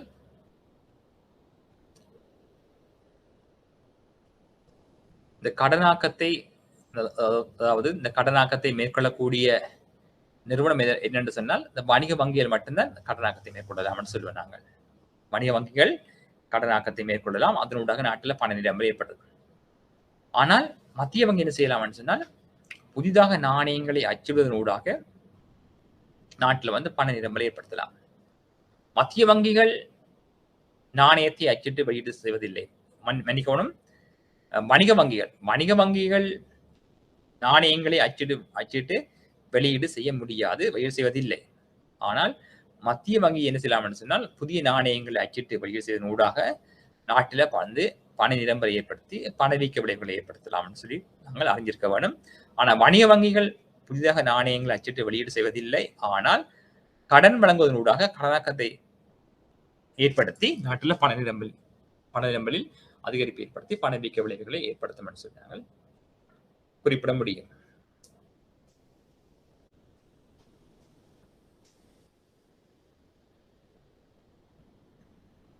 அதே போல இப்படியும் கேட்கலாம். அதாவது இந்த வங்கி தொழில்முறையை சொல்றது, அதாவது இந்த பேங்கிங் செக்டர்ஸ் இந்த செயற்பாட்டை வங்கி தொழில்முறையை வந்து பாதிக்கின்ற காரணிகள் யாவை என்று சொல்லி கேட்கலாம். அல்லது வங்கி தொழில்முறையில் அந்த கடனாக்கத்தை அல்லது கொடுகடனை பாதிக்கின்ற காரணிகள் யாவைன்னு சொல்லி உங்களிடம் பேப்பர்ல கேட்கப்பட்டிருக்கிறது. கடந்த கால வினாவாக கேட்கப்பட்டது. அதாவது இந்த அந்த வணிக வங்கியினுடைய கொடுகடனை பாதிக்கின்ற காரணிகள் அப்படி பார்க்க இந்த கொடுகடனை வந்து தடுக்கிறது பாதிக்கின்ற காரணிகள் கேட்கணும். அப்படின்னு சொன்னால் என்ன காரணி பாதிக்கும்? அதாவது அந்த குறிப்பிட்ட ஒரு வங்கியில வந்து உதாரணத்துக்கு குறிப்பிட்ட வங்கியில பொதுமக்கள் நம்பிக்கை இழக்கணும். அப்ப இந்த குறித்த வங்கி எதிர்காலத்துல முறிவடையும் சொல்லியோ அப்படி ஏதாவது எதிர்பார்த்து வைப்பாளர்கள் வாடிக்கையாளர்கள் தங்களோட பணத்தை மீள பெற்றுக் கொள்ளுதல் வங்கியிலிருந்து. ஆகவே அது சொல்றது இந்த டிபாசிட் லீக்கேஜஸ் சொல்லி அழைக்கலாம். நாங்கள் வந்து டிபாசிட் லீக்கேஜஸ் அல்லது வாடிக்கையாளர் விலகுதல், வைப்புகளை மீள பெற்றுக் கொண்டு போறது. அது தங்கள் வைப்புகளை வந்து மீளப்பெறது, வைப்புகளை முடிவுறுத்துறது. இவ்வாறு விட்ரோ பண்ணால் தங்களோட வைப்புகளை வந்து மீள பெற்றுக் கொண்டால் தங்களோட கணக்கில் உள்ள பணத்தை மீள பெற்றுக் கொண்டு போறது எல்லாரும். தங்களோட கணக்கை வந்து இடைநிறுத்துறது, கேன்சல் பண்றது. இவ்வாறு நடந்தால் இந்த கடனாக்கம் பாதிப்படையும். அதே போல இந்த வணிக வங்கிகள் இந்த காசு ஒதுக்கி வீதத்துக்கு மேலதிகமாக ஒதுக்கங்களை வச்சிருக்கின்ற பொழுது இந்த கடனாக்கம் பாதிப்படையும். ஏன்னு சொன்னால் வங்கி மத்திய சொன்ன ஒதுக்கு வீதம் உதாரணத்துக்கு ஒரு 8 வீதம் என்று சொன்னோம் என்றால் சில வங்கியில் 10 வீதம் வச்சிருந்தால் அதிகமாக ஒதுக்க வச்சிருந்தாலும் இந்த கடனாக பாதிப்படையும்.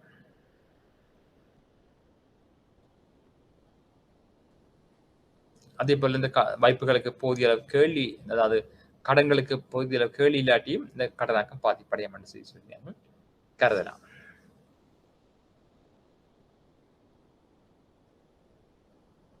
அதே போல உங்களுடைய நாணய மாற்று வீதம் தொடர்பாக உங்களுடைய வினாக்கள் எதிர்பார்க்கப்பட்டிருக்கிறது.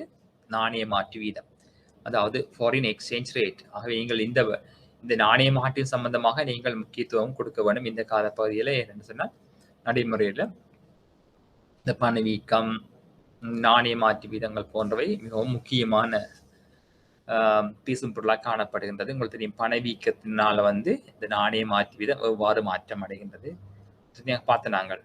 அதாவது உள்நாட்டு பணவீக்கம் ஏற்றுமதி துறையை பாதிக்கும் என்று சொல்லி நாங்கள் கேள்விப்பட்ட நாங்கள். அதே போல இறக்குமதியினையும் மாற்றி அமைக்கும் எவ்வாறு என்று சொல்லி பார்க்கணும். நாங்கள் உள்நாட்டில் பணவீக்கத்தின் காரணமாக உள்நாட்டில் உற்பத்தி செய்யப்படுகின்ற பொருட்கள், சேவைகளினுடைய அளவு அதிகரிக்கும். உங்களுக்கு தெரியும், உதாரணத்துக்கு சொல்லுவோம் என்றால் எரிவாயுவினுடைய விலை, எல்பிஜி என்று சொல்லுவோம் நாங்கள்.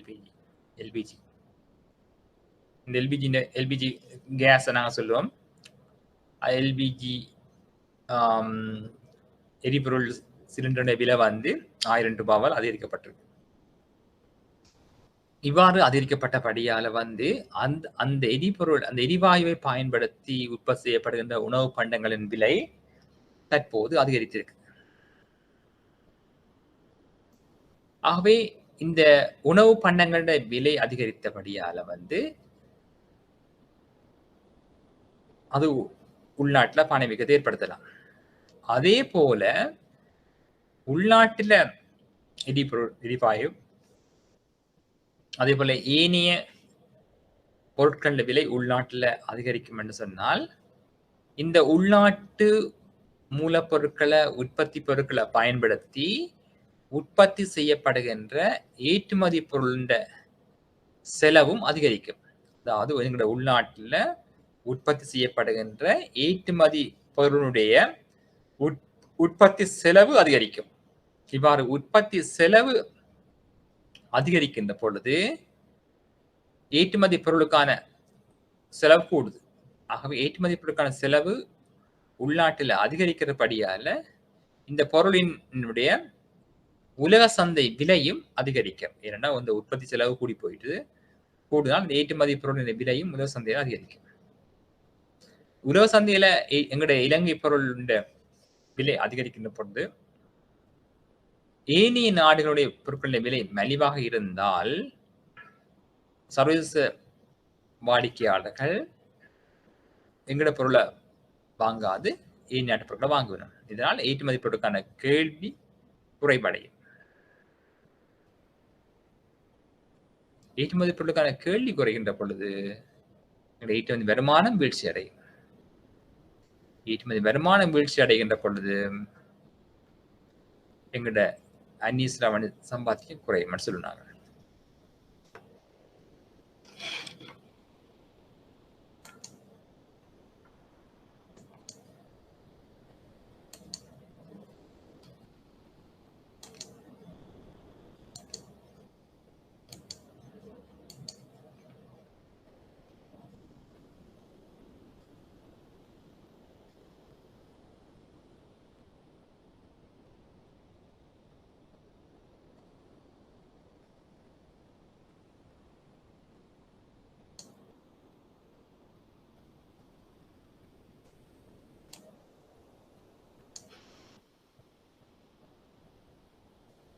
ஆகவே இந்த வினாவை பார்க்கலாம்.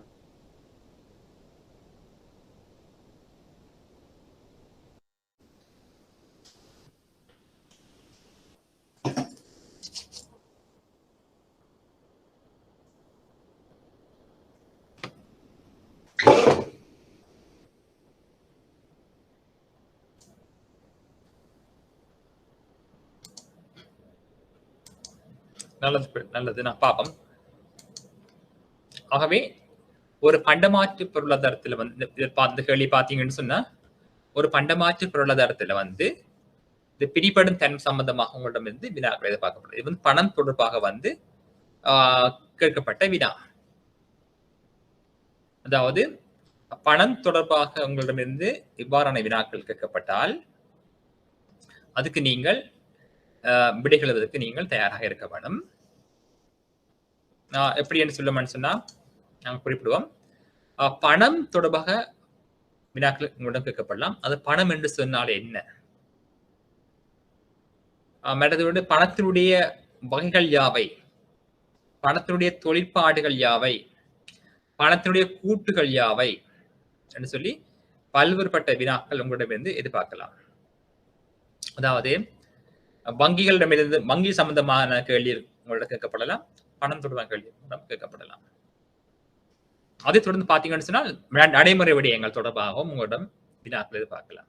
ஆகவே பொதுவாக வந்து பணம் தொடர்பாக நாங்கள் நோக்கின்ற பொழுது பண்டமாற்று பொருளாதார முறைமை பார்ட்டர் சிஸ்டம் எப்படி இருந்துச்சு? பண்டமாற்று பொருளாதாரம் சொல்லிக்க நாங்கள் பணம் என்ற கருவி அறிமுகப்படுத்தப்பட முன்னர் காணப்பட்ட பொருளாதாரத்தை நான் சொல்றது பண்டமாற்று பொருளாதாரம் என்று சொல்லி நாங்கள் அழைப்போம். இந்த பண்டமாற்று பொருளாதாரத்துல வந்து பல்வேறுபட்ட குறைபாடுகள் காணப்பட்டது. The problems of barter system என்று சொல்லுவோம் நாங்கள். பண்டமாற்று பொருளாதாரத்தில் காணப்பட்ட குறைபாடுகள். அதே வேளையில இந்த பணம் என்ற கருவி அறிமுகப்படுத்தப்பட்ட பின்னர் ஏற்பட்ட மாற்றங்கள் யாவை? அதாவது பணம் என்ற கருவி அறிமுகப்படுத்தப்பட்டதனால் இந்த பொருளாதாரத்தில் ஏற்பட்ட நன்மைகள் யாவை? அதே போல இந்த பணம் என்ற கருவி அறிமுகப்படுத்தப்பட்டதால வந்து சர்வதேச வர்த்தகம் மற்றது வந்து சிறப்பு தேர்ச்சி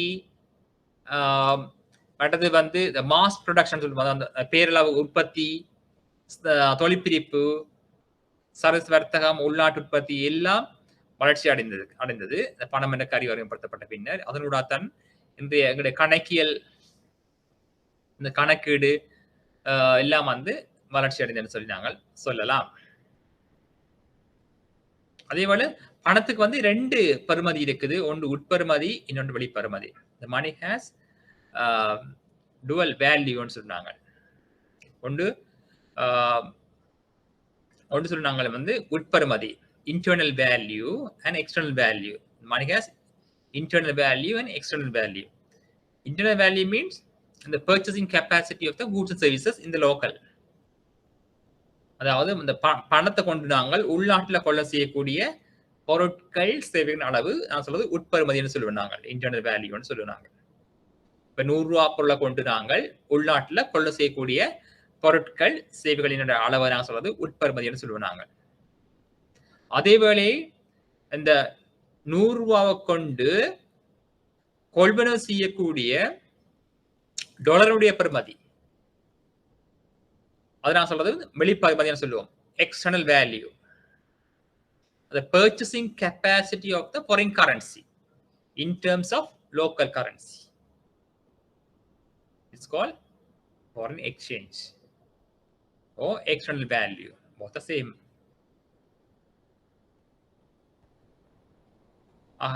The currency has 2 value.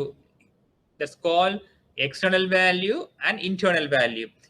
External value is called foreign exchange rate. That's mean purchasing capacity of foreign currency in terms of local currency. Okay. Internal value means purchasing capacity of goods and services in terms of money, local currency. ஆக உள்நாட்டு நாணயத்தை கொண்டு அந்நாட்டில் கொள்வனவு செய்யக்கூடிய பொருட்கள் சேவைகளின் அளவு அந்த நாட்டு நாணயத்தினுடைய உட்பெறுமதி அழைக்கப்படும். உட்பெறுமதி, இன்டர்னல் வேல்யூ. அப்ப internal value is depending on the inflation. அதனால காணப்படுகின்ற பணவீக்கத்தை தங்கி இருக்கும் அல்லது விலை மட்டும் தங்கி இருக்கும். ஓ general price level. General price level is determined the internal value. general price level is determined the internal value or purchasing capacity of local currency. ஒரு நாட்டு நாணயத்தை கொண்டு அந்நாட்டில் கொள்ள செய்யக்கூடிய பொருட்கள் செய்யும் அளவு உட்பெறுமதி அழைக்கலாம். உட்பெறுமதி. வெளிப்பெறுமதி என்பது ஒரு நாட்டு நாணயத்தை கொண்டு கொள்வன செய்யக்கூடிய வெளிநாட்டு நாணயத்தின் அளவு. உதாரணத்துக்கு நாங்க சொல்லுவோம் இந்திய ரூபாய் வந்து ₹2.50. இது வந்து நாணய மாற்று வீதம். உதாரணத்துக்கு டாலருடைய விலை வந்து ₹202. இது வந்து வெளிப்பெறுமதி நாணய மாற்று வீதம். ஆகவே இவ்வாறு தீர்மானிக்கப்படும். இந்த நாணய மாற்று வீதத்தை நீங்க பாத்தீங்கன்னு சொன்னா பிள்ளைகள், இந்த எங்களுடைய இளைஞர்களுடைய நாணய மாற்று வீதத்தினுடைய போக்கு பாத்தீங்கன்னு சொன்னால் 3 வகையா பிரிக்கலாம். ஒன்று, எங்க நாட்டு நாணயம் வந்து ஆரம்ப காலத்துல வந்து உறுதியான நாணய மாற்று வீதமா காணப்பட்டது. ஃபிக்ஸ்ட் எக்ஸ்சேஞ்ச் ரேட் சொல்லுவாங்க. அதாவது பிணைக்கப்பட்ட நாணய மாற்று வீதம் அல்லது உறுதியான நாணய மாற்று வீதம் சொல்லி அழைக்கலாம் நாங்கள். இரண்டாவது சொல்லுவோம் நாங்கள் மேனேஜ் ஃப்ளோட்டிங் எக்ஸ்சேஞ்ச் ரேட், அதாவது முகாமை செய்யப்பட்ட நாணய மாற்று வீதம். முகாமை செய்யப்பட்ட தளம்புடப்பட்ட நாணய மாற்று அழைக்கலாம். முகாமை செய்யப்பட்ட தளம்புடப்பட்ட நாணய மாற்று அல்லது முகாமை செய்யப்பட்ட நாணய மாற்று வீதம் என்று சொல்லி அழைக்கலாம். Manage floating exchange rate. முதல்ல ஆரம்பத்தில் சொல்றது வந்து ஃபிக்ஸ்ட் எக்ஸ்சேஞ்ச் ரேட், பிணைக்கப்பட்ட நாணய மாற்று வீதம் அல்லது உறுதியான நாணய மாற்று வீதம். இரண்டாவது சொல்றது வந்து மேனேஜ் ஃப்ளோட்டிங், முகாமை செய்யப்பட்ட நாணய மாற்று வீதம் அல்லது முகாமை செய்யப்பட்ட மிதக்கவிடப்பட்ட நாணயம் என்று சொல்லி அழைக்கலாம். தற்பொழுது காணப்படும் நாணய மாற்று விதமானது ஃப்ரீ ஃப்ளோட்டிங் எக்ஸ்சேஞ்ச் ரேட், அதாவது சுதந்திரமாக மிதக்கவிடப்பட்ட நாணய மாற்று வீதம். தற்பொழுது காணப்படுகின்ற நாணய மாற்று வீதத்தினுடைய பெயர் வந்து ஃப்ரீ ஃப்ளோட்டிங் எக்ஸ்சேஞ்ச் ரேட், அதாவது சுதந்திரமாக மிதக்கவிடப்பட்ட நாணய மாற்று வீதம். இந்த நாணய மாற்று வீதம் வந்து அந்த நாட்டுல காணப்படுகின்ற வெளிநாட்டு நாணயத்தினுடைய கேள்வியினாலும் வெளிநாட்டு நாணயத்தினுடைய நிரம்பலாலும் தீர்மானிக்கப்படுகின்ற நாணய மாற்று வீதத்தை அழைக்கிறது வந்து ஃப்ரீ ஃப்ளோட்டிங் எக்ஸ்சேஞ்ச் ரேட். அப்ப free floating exchange rate will be determined by the demand for foreign currency and supply of foreign currency. Demand for foreign currency and supply for foreign currency will be determined the foreign exchange rate. வெளிநாட்டு நாணயத்துக்கான கேள்வியும் வெளிநாட்டு நாணயத்துக்கான நிரம்பலம் தான் இந்த வெளிநாட்டு நாணய மாற்று வீதத்தை தீர்மானிக்குது. அதாவது நாணய மாற்று வீதத்தை தீர்மானிக்குது. Foreign exchange rate will be determined by the demand for foreign currency and supply for foreign currency. வெளிநாட்டு நாணயத்துக்கான கேள்வியாலும் வெளிநாட்டு நாணயத்துக்கான நிரம்பலாலும் தீர்மானிக்கப்படுவது நாணய மாற்று வீதம் வந்து ஃப்ரீ ஃப்ளோட்டிங் எக்ஸ்சேஞ்ச் ரேட். அப்ப இதுல வந்து அரசாங்கத்தினுடையதோ அல்லது மத்திய வங்கியினுடைய தலையீடு காணப்பட மாட்டாது.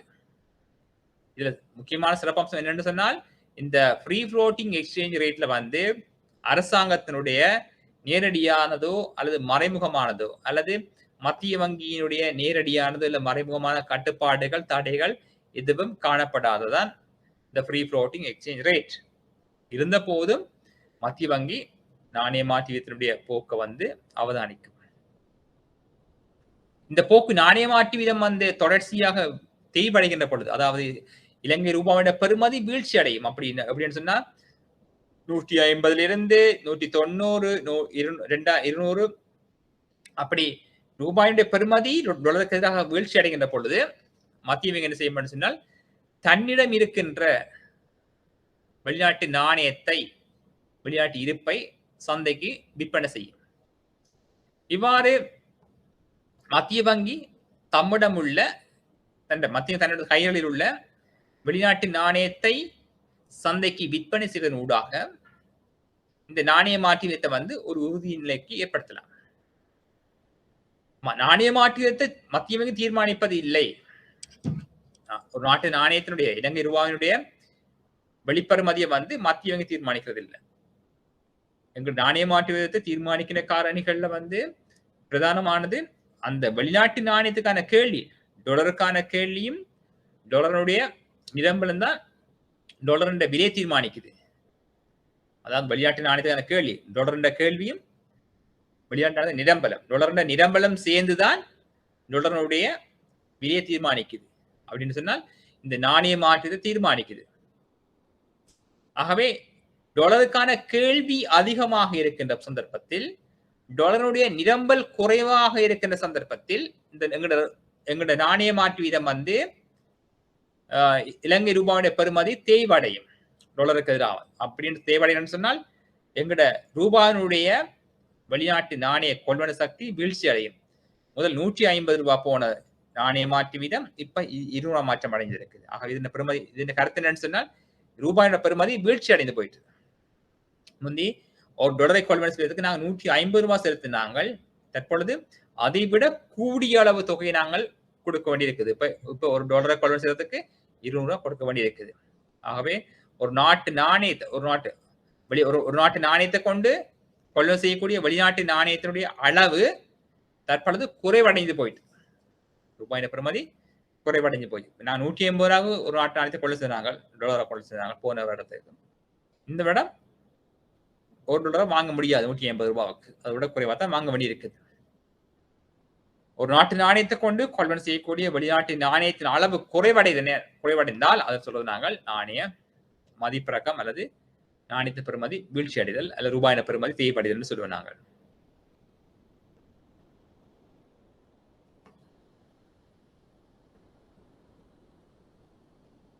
ஆகவே நாணய மாற்று வீதம் வந்து தற்பொழுது பாத்தீங்கன்னு சொன்னா இப்படி கேள்வி கலந்துருக்குது. இந்த நாணய மாற்று வீதத்துல வந்து தற்பொழுது பாத்தீங்கன்னு சொன்னால் டாலரின் விலை உயர்வடைந்து போகுது. இதுல கருத்து என்னன்னு சொன்னால் எங்க நாணய மாற்று வீதம் வந்து தேய்வடையுது, ரூபாயுடைய பெறுமதி வந்து வீழ்ச்சி அடைகின்றது.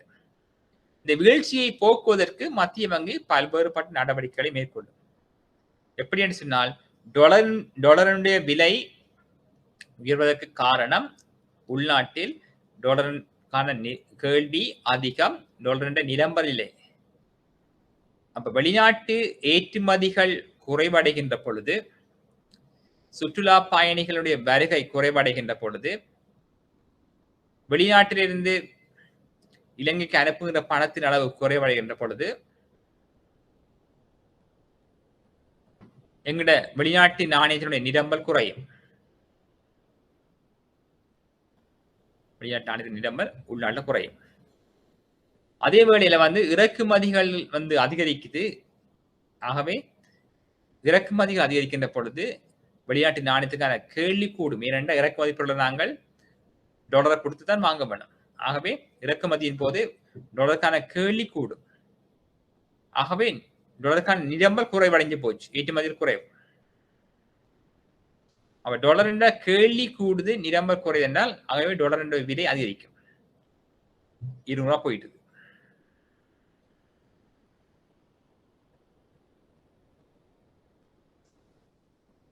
ஆகவே இந்த உள்நாட்டில் வந்து பொருட்களுடைய விலை அதிகரிப்பதற்கு காரணமும்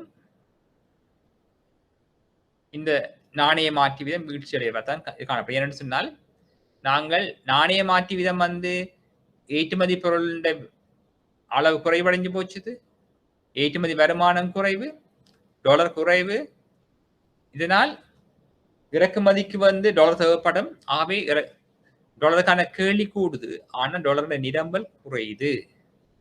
கேள்வி கூடுதல் அந்த பணத்தின் விலை அதிகரிக்கும், அந்த பணத்தினுடைய விலை அதிகரிக்கும். ஆகவே வீட்டினை நீங்கள் கருத்தில் கொள்ள வேண்டும். இப்படியும் கேள்வி கேட்கலாம், நாணய மாற்று வீதத்தில் ஏற்படுகின்ற வீழ்ச்சி உள்நாட்டு பணவீக்கத்தில் எவ்வாறு தாக்கம் ஏற்படும் சொல்லி கேட்கலாம். ஏனென்று சொன்னால் நாணய மாற்று வீதம் வந்து வீழ்ச்சி அடைந்த பொழுது, இப்போ தற்பொழுது ஒரு டாலர் 200 ரூபாய் போகுதுன்னு சொன்னால் இறக்குமதி பொருளின் விலை உள்நாட்டு நாணய வழியில் அதிகரிக்கும். உதாரணத்துக்கு சொன்னாங்க ஒரு கோப்பி ஒன்றின் விலை வந்து $1 காணப்படுது சந்தையில. ஏன்னா கடந்த ஆண்டு $150 கொள்ள செய்தாங்க. கடந்த ஆண்டு ரூபாவின் பெறுமதி அல்லது டாலரின் விலை வந்து உதாரணத்துக்கு $150 சொல்லுவாங்க. அப்ப அந்த கோப்பியை நாங்கள் $150 வாங்கினோம்.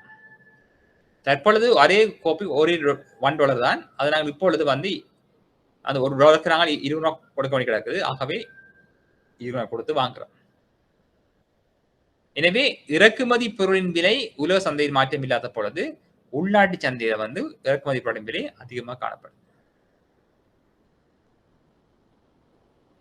ஆகவே நாணய மாற்றத்தின் வீழ்ச்சி அடைகின்ற பொழுது இறக்குமதி பொருளின் விலையும் அதிகரிக்கும். இனி இந்த இறக்குமதி பொருளை உள்நாட்டில வந்து மூலப்பொருளாக கொண்ட கைத்தொழில்துறையினர் பயன்படுத்துகின்ற பொழுது அந்த உற்பத்தி பொருளின் உள்நாட்டு உற்பத்தி பொருளின் செலவு அதிகரிக்கும். ஆகவே உள்நாட்டு உற்பத்தி பொருளின் செலவு அதிகரிக்கின்ற பொழுது அதனுடைய விலை அதிகரிக்க பார்க்கலாம். இதனூடாக வந்து பணவீக்க விளைவுகள் ஏற்படும் சொல்லி நாங்கள் கருதலாம். ஆகவே இவ்வாறான கேள்விகள் மூலம் வந்து கேட்கப்படலாம்.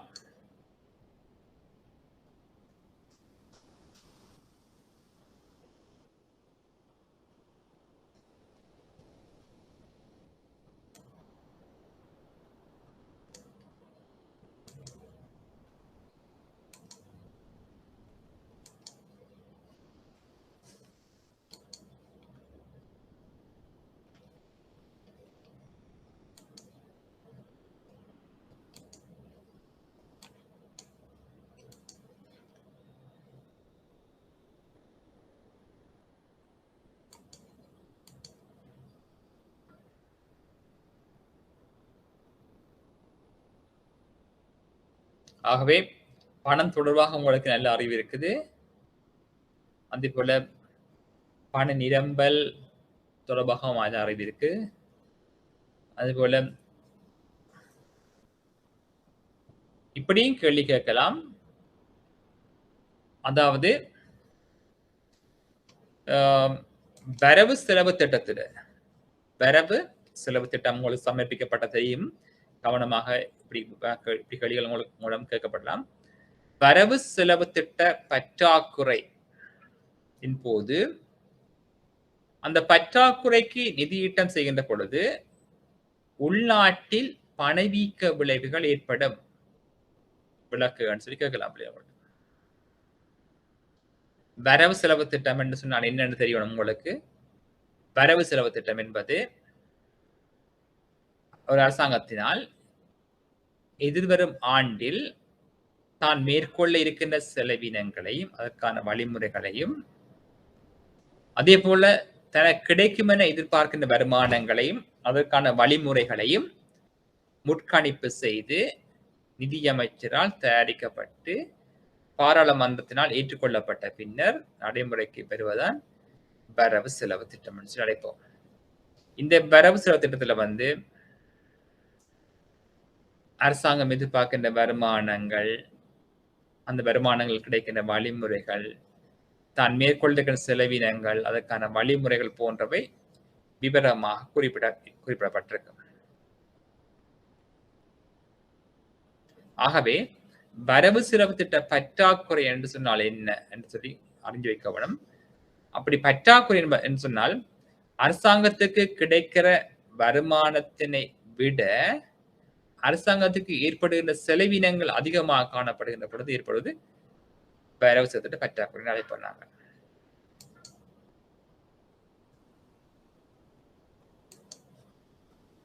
ஆகவே அரசாங்கத்துக்கு கிடைக்கிற வருமானத்தினை விட அரசாங்கம் மேற்கொள்கிற செலவு அதிகமாக காணப்பட்டால் அதை நாங்கள் பாதிட்டு பற்றாக்குறை என்று சொல்லுவோம். வருமானத்தை விட செலவு உயர்வாக காணப்படுது. அப்ப government expenditure higher than the government revenue. அப்ப இந்த செலவு பார்த்தீங்கன்னு சொன்னால் கிட்டத்தட்ட பாதிட்டு பற்றாக்குறை என்று சொன்னால் வருமானத்தை விட செலவு உயர்வாக காணப்படுது. ஆகவே இந்த பற்றாக்குறை வந்தால் அதுக்கு நாங்கள் நிதியீட்டம் செய்ய வேண்டும். நிதியீட்டம் செய்ய வேண்டும். இந்த நிதியீட்டம் செய்யறதுக்கு வந்து பல்வேறுபட்ட நிதி மூலாதாரங்களை நாங்கள் கவனத்துக் கொள்ளலாம்.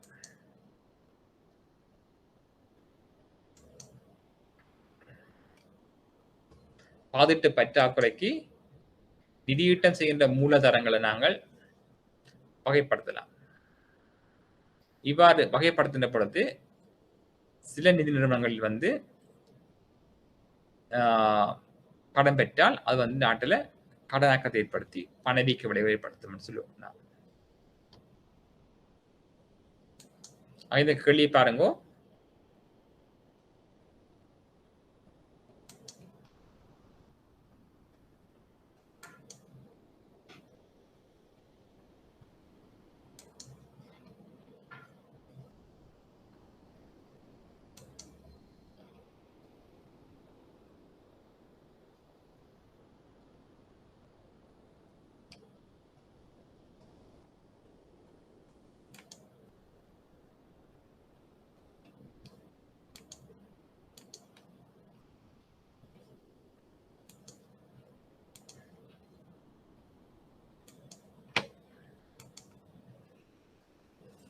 இந்த கேள்வியை பார்க்கலாம்.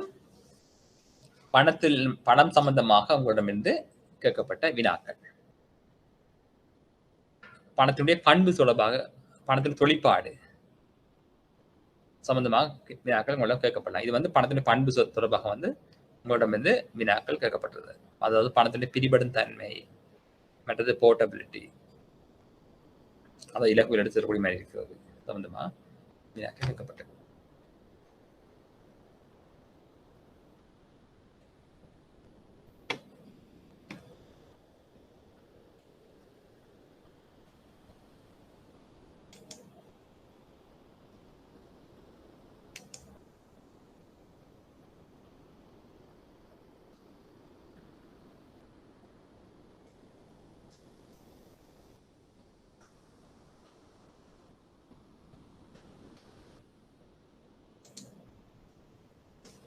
ஆகவே பணம் தொடர்பாக வந்து உங்களிடமிருந்து வினாக்கள் கேட்கப்பட்டது.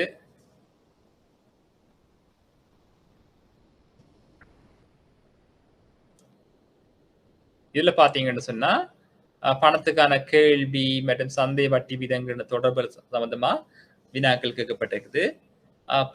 உங்களுக்கு பணத்துக்கான கேள்வி தெரியும். பணத்துக்கான கேள்விக்கும் வட்டி விதத்துக்கும் தொடர்பு கேட்டிருக்கணும். அவை உங்களுக்கு அது சம்பந்தமாக வந்து நல்ல தெளிவான அறிவு இருக்குது. அதே போல பணப்புழக்க பொறி அல்லது பண திரவ பொறின்னு சொல்லி வினாக்கள் கேட்கப்பட்டிருக்குது. தெரியும் திரவ பொறி நிலை என்று சொல்லுவாங்க, அல்லது பணப்புழக்க பொறி என்று சொல்லுவோம். லிக்விட் ட்ராப்னு சொல்லுவோம் நாங்களே. திரவ பொறி நிலை, திரவ பொறி என்று சொல்லுவோம் நாங்களே. அதாவது திரவ பொறி என்பது உங்களுக்கு தெரியும் ஆக குறைந்த வட்டி வீதத்தினை நான் சொல்றது திரவ பொறின்னு சொல்லு. சந்தையில காணப்படுகின்ற ஆக குறைந்த வட்டி வீதத்தை தான் சொல்றது திரவ பொறி. வட்டி வீதம் ஒருபோதும் பூஜ்ஜியத்தை அடைய மாட்டாது. ஏனென்றால் வங்கிகள் கடன் கொடுத்தால் அதுக்கு வட்டி அறவிடும். இந்த வட்டி ஒருபோதும் பூஜ்ஜியத்துக்கு வர மாட்டாது. வங்கிகள் வந்து பூஜ்ஜிய வட்டி வீதத்தை அறவிட்டால் அவைக்கு நட்டம் பெறும். இந்த வங்கி தொடர்ச்சியாக இயங்க முடியாத சூழ்நிலை ஏற்படும். எனவேதான் வங்கிகள்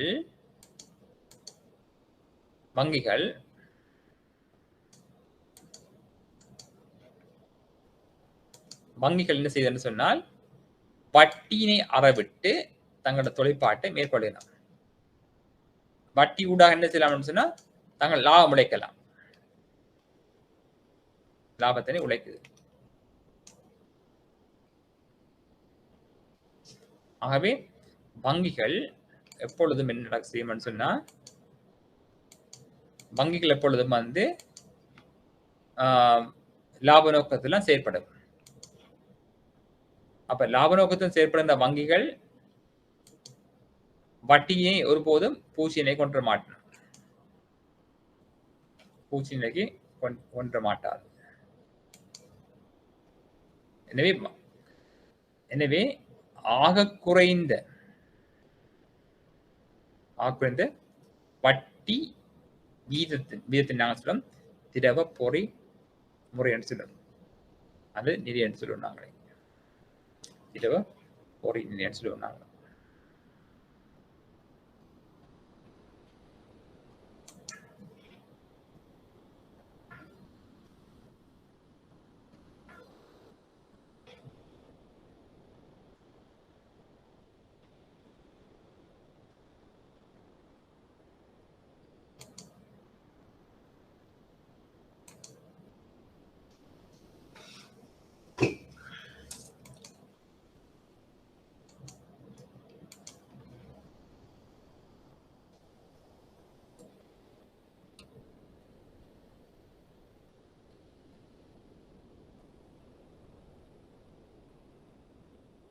அதே போல பாத்தீங்கன்னு சொன்னால்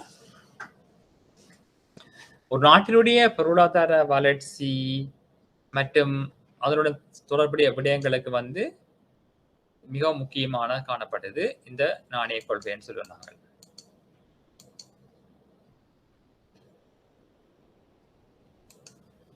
நாணய கொள்கையானது மிக மிக முக்கியமான பங்களிப்பை வழங்குன்னு சொன்னாங்க பார்த்தனாங்க.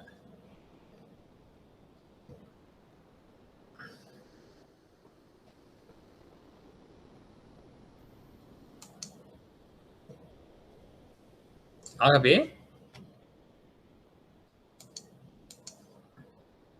ஒரு பொருளாதாரத்துல வந்து மத்திய வங்கி அந்த பொருளாதாரத்தின் வளர்ச்சிக்கு வந்து பல்வேறுபட்ட வகையில உதவும்னு சொல்லி நாங்க பார்த்த நாங்கள்.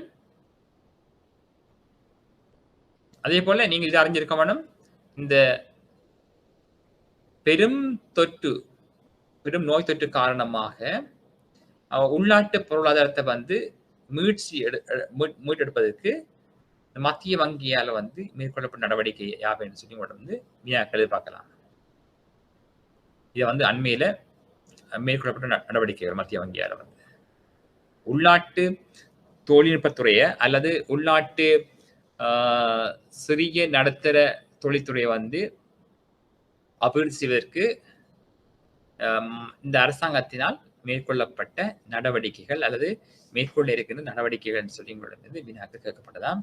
ஆகவே அதுக்கு நீங்க என்ன செய்யணும்னு சொன்னால் தற்பொழுது வெளிவருகின்ற விடயங்களை நீங்கள் பார்க்கலாம்.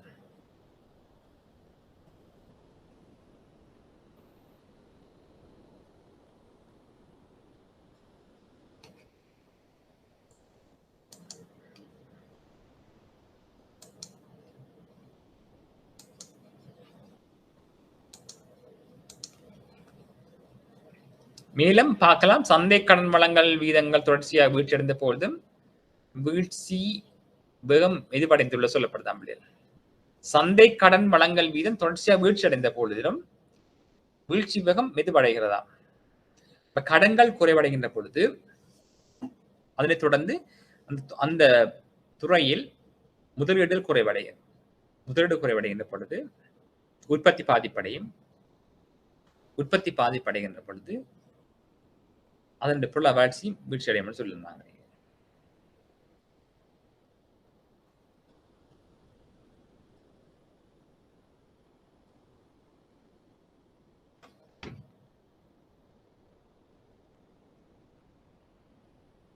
இதை பாருங்க, மத்திய வங்கியினுடைய கொள்கை வட்டி வீதங்கள்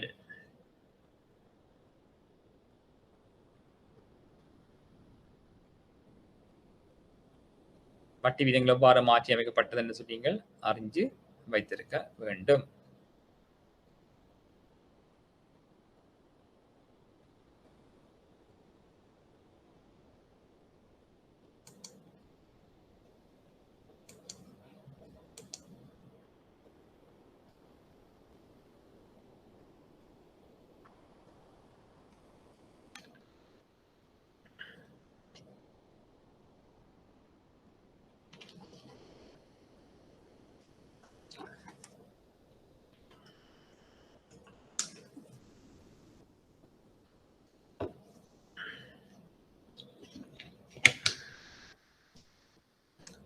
மேலும் பார்க்கலாம் நாங்கள்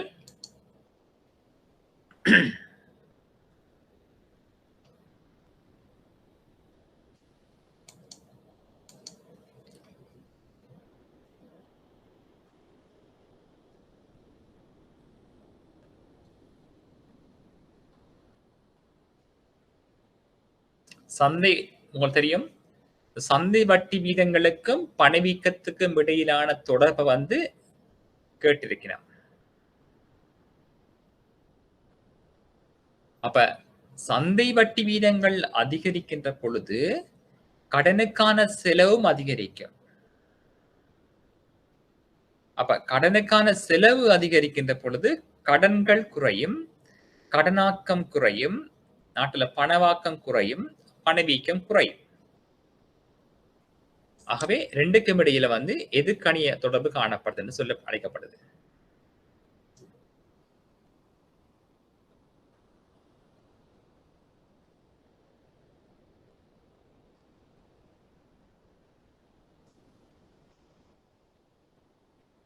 இது வந்து பிரபலியமான பொருளியல் அறிஞரான பிஷர் என்பவர் வந்து இதை குறிப்பிட்டிருக்கிறார்.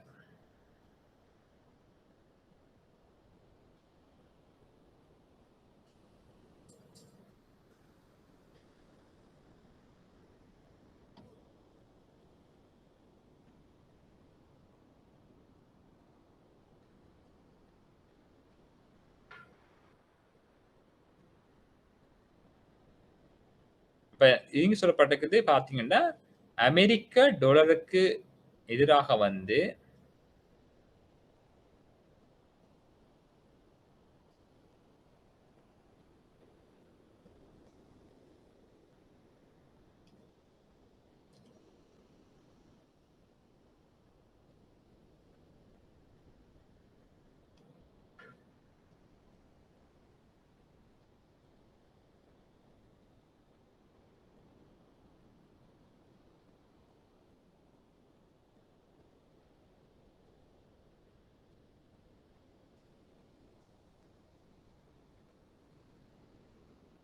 சந்தை வட்டி வீதங்கள் வந்து குறைவடைகின்ற பொழுது மற்றது சந்தையில வந்து கடன்களுக்கான கேள்வி அதிகரிக்கும். கேள்வி அதிகரிக்கிற பண நம்பல் அதிகரித்து பணவீக்க விளைவு ஏற்படும் தெரியும். ஆனால் அதே வேளையில வந்து ஐக்கிய அமெரிக்கா அந்த அமெரிக்காவில் பாத்தீங்கன்னு சொன்னால் உதாரணத்துக்கு வந்து அங்க வந்து வட்டி வீதம் அதிகரிக்குது. அமெரிக்கால வந்து அமெரிக்கனுடைய reserve federal reserve bank federal reserve system இருக்குது. அந்த ஃபெடரல் ரிசர்வ் சிஸ்டம் வந்து அங்கு வட்டி வீதத்தை அமெரிக்கால அதிகரித்தால் இலங்கையில் எவ்வாறு தாக்கம் ஏற்படும் என்று சொல்லி கேள்வி வந்து கேட்கப்பட்டது. அதாவது கவனிங்கோ, ஃபெடரல் ரிசர்வ் பேங்க் எங்க இருக்குன்னு சொன்னா அமெரிக்கால இருக்குது. அது இலங்கை மத்திய வங்கி போன்ற ஒரு வங்கி தான் அங்க இருக்குது. ஃபெடரல் ரிசர்வ் சிஸ்டம் அல்லது பேங்க் சொல்லுவோம். இந்த federal reserve system increase the interest rate in US. What will happen in Sri Lanka? What are the impact of interest rate in USA in Sri Lanka? Sri Lanka economy. அங்க அமெரிக்கால வந்து American federal reserve bank என்ன செய்யுதுன்னு சொன்னால் American federal reserve bank has increased the interest rate in USA. What are the economic impact in Sri Lanka due to the increase the interest rate in USA? USAல வந்து வட்டி விதம் அதிகரித்தால் இலங்கையில என்ன மாற்றம் இடம்பெறும் என்று கேட்டுக்கிறோம். ஒரு கேள்வி வந்திருக்குது. அமெரிக்காவில ஏற்படுகின்ற வட்டி விதத்து அமெரிக்காவில் வந்து வட்டி விதத்தில் ஏற்படுகின்ற மாற்றம் உள்நாட்டு முதலீட்டில் அல்லது உள்நாட்டு பண இடம்பெறில் எவ்வாறு தாக்கத்தை ஏற்படுத்தும் சொல்லி வினாக்கள் கேட்கப்பட்டிருக்குது. எப்படி மாற்றம் இடம்பெறும் சொன்னால் அமெரிக்காவில் வந்து வட்டி விதம் உயர்வாக இருந்தால் அமெரிக்காவில் உள்ள மக்கள் தங்களை பணத்தை கொண்டு போய் அங்க காணப்படுகிற நிதி நிறுவனங்களை வைப்பு செய்து உயர்ந்த வட்டியை பெறுவார்கள் முன்னரை விட. எனவே இலங்கையில வந்து முதலீடு செய்துள்ள முதலீட்டாளர்கள் அமெரிக்காவில் வட்டி உயர்வாக காணப்பட்டதால் இங்கே இருக்கிற முதலீட்டை இங்கே முதலீடு செய்த நிதியை அமெரிக்காவில் கொண்டு போய் முதலீடு செய்வார்கள். ஆகவே இலங்கையில முதலீடு செய்த வெளிநாட்டவர்கள் அல்லது முதலீட்டாளர்கள் தமது பணத்தினை மீள பெற்றுக்கொண்டு அமெரிக்காவில் கொண்டு போய் முதலீடு செய்வார்கள். இவ்வாறு செய்கின்ற பொழுது மீண்டும் எமது நாட்டினுடைய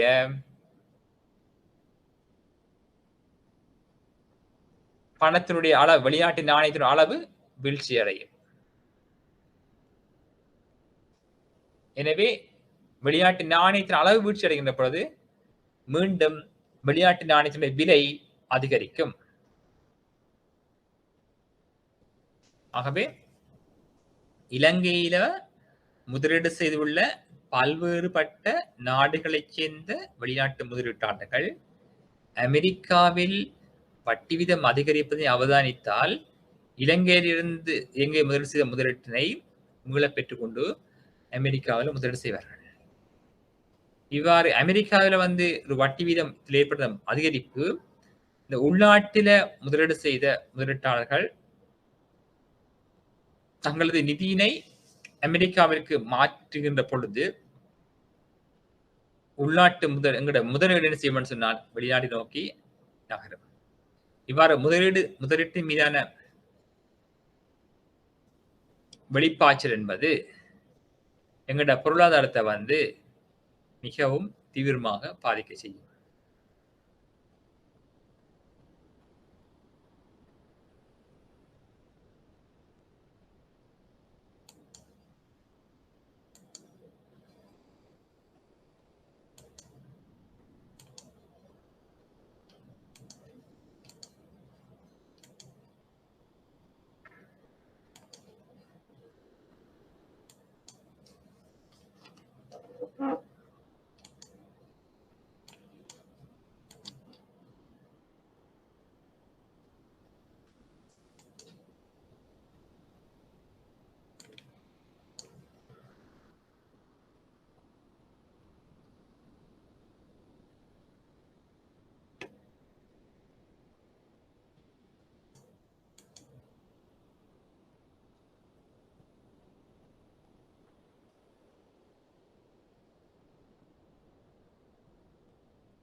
அதே போல பாத்தீங்கன்னு சொன்னால் இந்த இறை கொள்கை எவ்வாறு இந்த நாணய கொள்கையோட தொடர்புடையன்னு சொல்லி வினாக்கள் கேட்கப்பட்டிருக்கலாம். இறை கொள்கை என்பது உங்களுக்கு தெரியும், அரசாங்கத்தினுடைய வருமானங்கள் மற்றும் செலவினங்களுடன் தொடர்புடையவுடையதான் இறை கொள்கைன்னு சொல்லுவோம். இந்த இறை கொள்கையோட மிகவும் பிரதானமான தொடர்பு வச்சுக்கிறது இந்த இலங்கையில் என்று சொன்னால் இலங்கையில இந்த திரைசேரி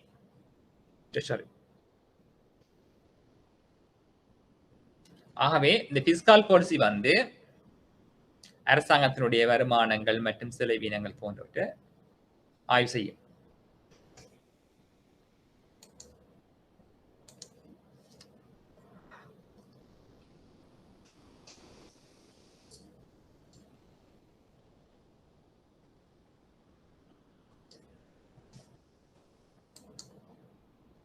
ஆகவே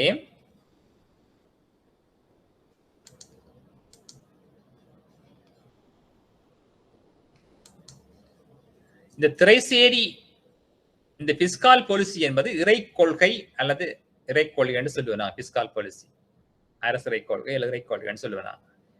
இந்த இறை கொள்கையில் அவதானிக்கிற பொழுது இறை கொள்கை என்பது அந்த அரசாங்கத்தினுடைய வருமானங்கள் மற்றும் செலவினங்கள் தொடர்பாகத்தான் அங்கு குறிப்பிடப்பட்டிருக்கு. இங்க இந்த இறை கொள்கை என்பது மிகவும் அந்த வரவு செலவு திட்டத்துடன் சம்பந்தப்பட்ட விடயமாக காணப்படும்.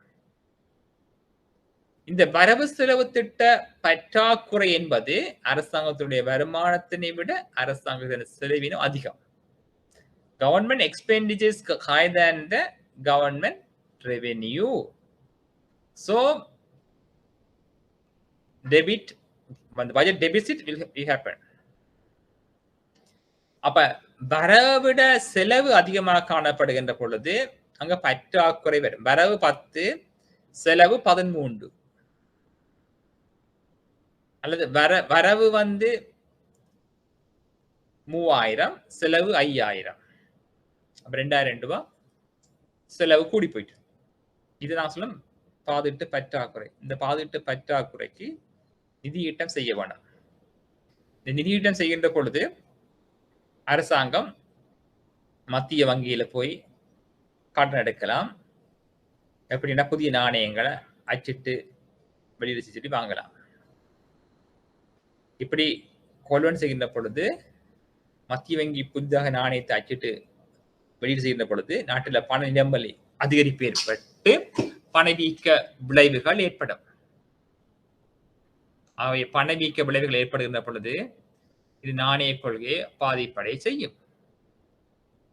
ஏனென்றால் தெரியும், பாதிட்டு பற்றாக்குறைக்கு வணிக வங்கி கடன்கள் மற்றும் மத்திய வங்கி கடன்கள் நாட்டில் பணவீக்க விளைவுகளை ஏற்படுத்தும் தெரியும். ஆகவே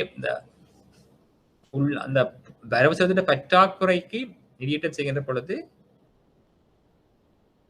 பணவீக்க விளைவுகள் ஏற்படும். இது வந்து பணவீக்கம் என்ன செய்ய சொன்னால் அந்த நாணய கொள்கையை பாதிப்படை செய்யும்.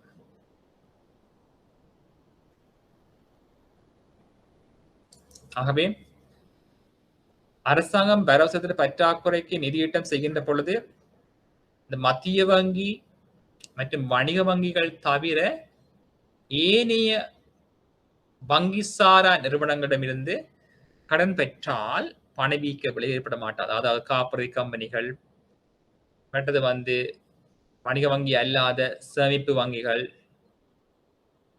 மற்றும் ஏனைய வளங்களான இபிஎஃப், இடிஎஃப், அதாவது ஏற்கனவே சேமிப்பு வடிவில் காணப்படுகின்ற நிதி மூலங்களிலிருந்து பாதிட்டு பற்றாக்குறைக்கு நிதியீட்டம் செய்தால் பணவீக்க விளைவுகள் ஏற்பட மாட்டாது.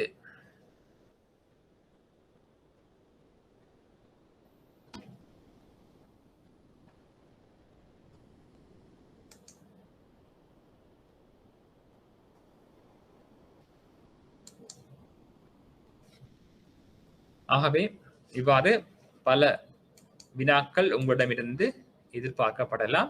அதுக்கு நீங்கள் விடை கொடுக்க தயாராக இருக்க வேண்டும்.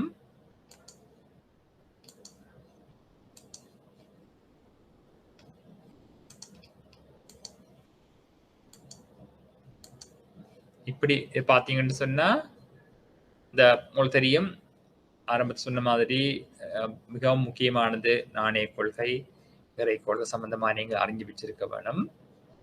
நாணய கொள்கைகளை செஞ்ச விடயங்கள் நாங்கள் உள்ளடக்கலாம். வட்டி வீதங்கள் நாணய கொள்கைகளை வருது, நாணய வெளியீடு சம்பந்தமான விடயங்கள். இதுல பாத்தீங்கன்னு சொன்னா இப்படி பார்க்கணும். கேள்வி எப்படின்னு சொன்னால் நாணய மாற்றி வீதத்தினை பேணுவதற்கு, நாணய மாற்றி வீத உறுதி நிலையினை பேணுவதற்கு கவனிங்கோ, நாணய மாற்றி வீதத்தில் வந்து ஓர் உறுதிநிலை ஏற்படுத்துவதற்கு மத்திய வங்கி தலையீடு செய்யும். எப்படின்னு சொன்னால் உங்களுக்கு தெரியும், சந்தையில வந்து டாலருடைய விலை அதிகமாக கூடுது. 150 200 தாண்டி இருக்குது. இது இப்படி போனால் அந்த பொருளாதாரம் வந்து படு மோசமா பாதிப்படையும். இறக்குமதி பொருள் விலை அதிகரித்து பல மோசமா பாதிப்படையும். எனவே இதனை சமாளிப்பதற்காக மத்திய வங்கி தன்னிடம் இருக்கிற வெளிநாட்டு நாணயத்தை சந்தையில கொண்டு போய் விற்பனை செய்யும். இப்படி விற்பனை செய்தால் என்ன நடக்கும் என்று சொல்லி கேட்பேன் கேள்வி. இப்படி விற்பனை செய்கின்ற பொழுது, அதாவது மத்திய வங்கி தன்னிடம் டாலரை சந்தையில விற்பனை செய்யுது.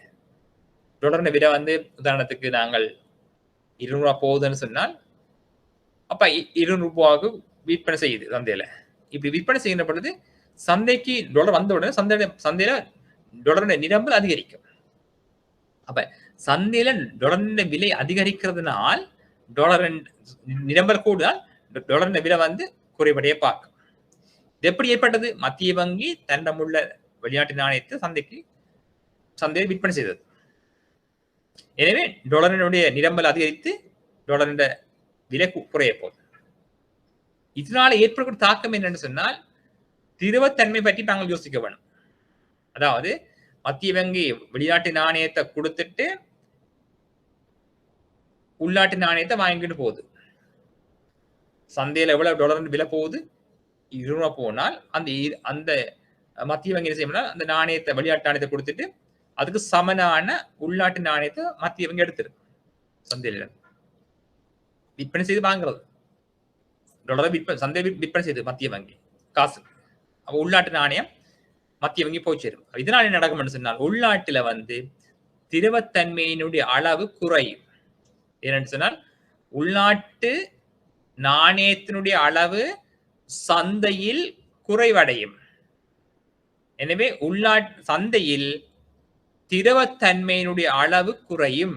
ஏனென்றால் குறிப்பிட்ட அளவு நாணயம் சந்தையில இருந்து மத்திய வங்கியை சென்று போயிட்டது. சுற்றோட்டத்தில் காணப்படுகின்ற நாணயத்தின் அளவு குறையும். இதனால் உள்நாட்டில் திரவத்தன்மையினுடைய அளவு குறையும் சொல்லுவாங்க. பண நிலைமை குறையும். எனவே விலை மட்டமும் குறைவடையும். இப்படி ஒரு வினாக்கள் கடந்த காலத்தில் வந்திருக்குது. ஆகவே நீங்கள் மேலதிகமாக கடந்த காலத்தில் வந்த வினாக்களை நீங்கள் பயிற்சி பண்றதன் ஊடாக நீங்கள் உயர்ந்த பெறுவதை பெற்றுக்கொள்ளலாம். ஆகவே நாங்கள் இதுவரை நீங்கள் இந்த தொடர்ச்சியாக இந்த இணைய வழியூடாக நீங்கள் கற்றுக்கொண்டீர்கள். ஆகவே இந்த பரீட்சையில நீங்கள் உயர்ந்த பெற வேண்டும் என்று சொல்லி நாங்கள் வாழ்த்துகின்றோம்.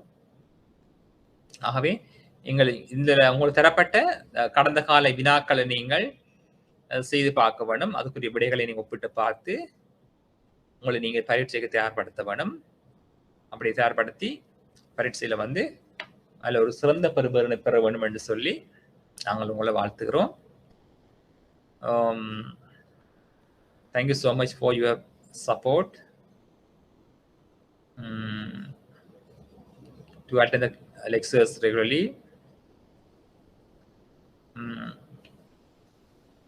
ஆகவே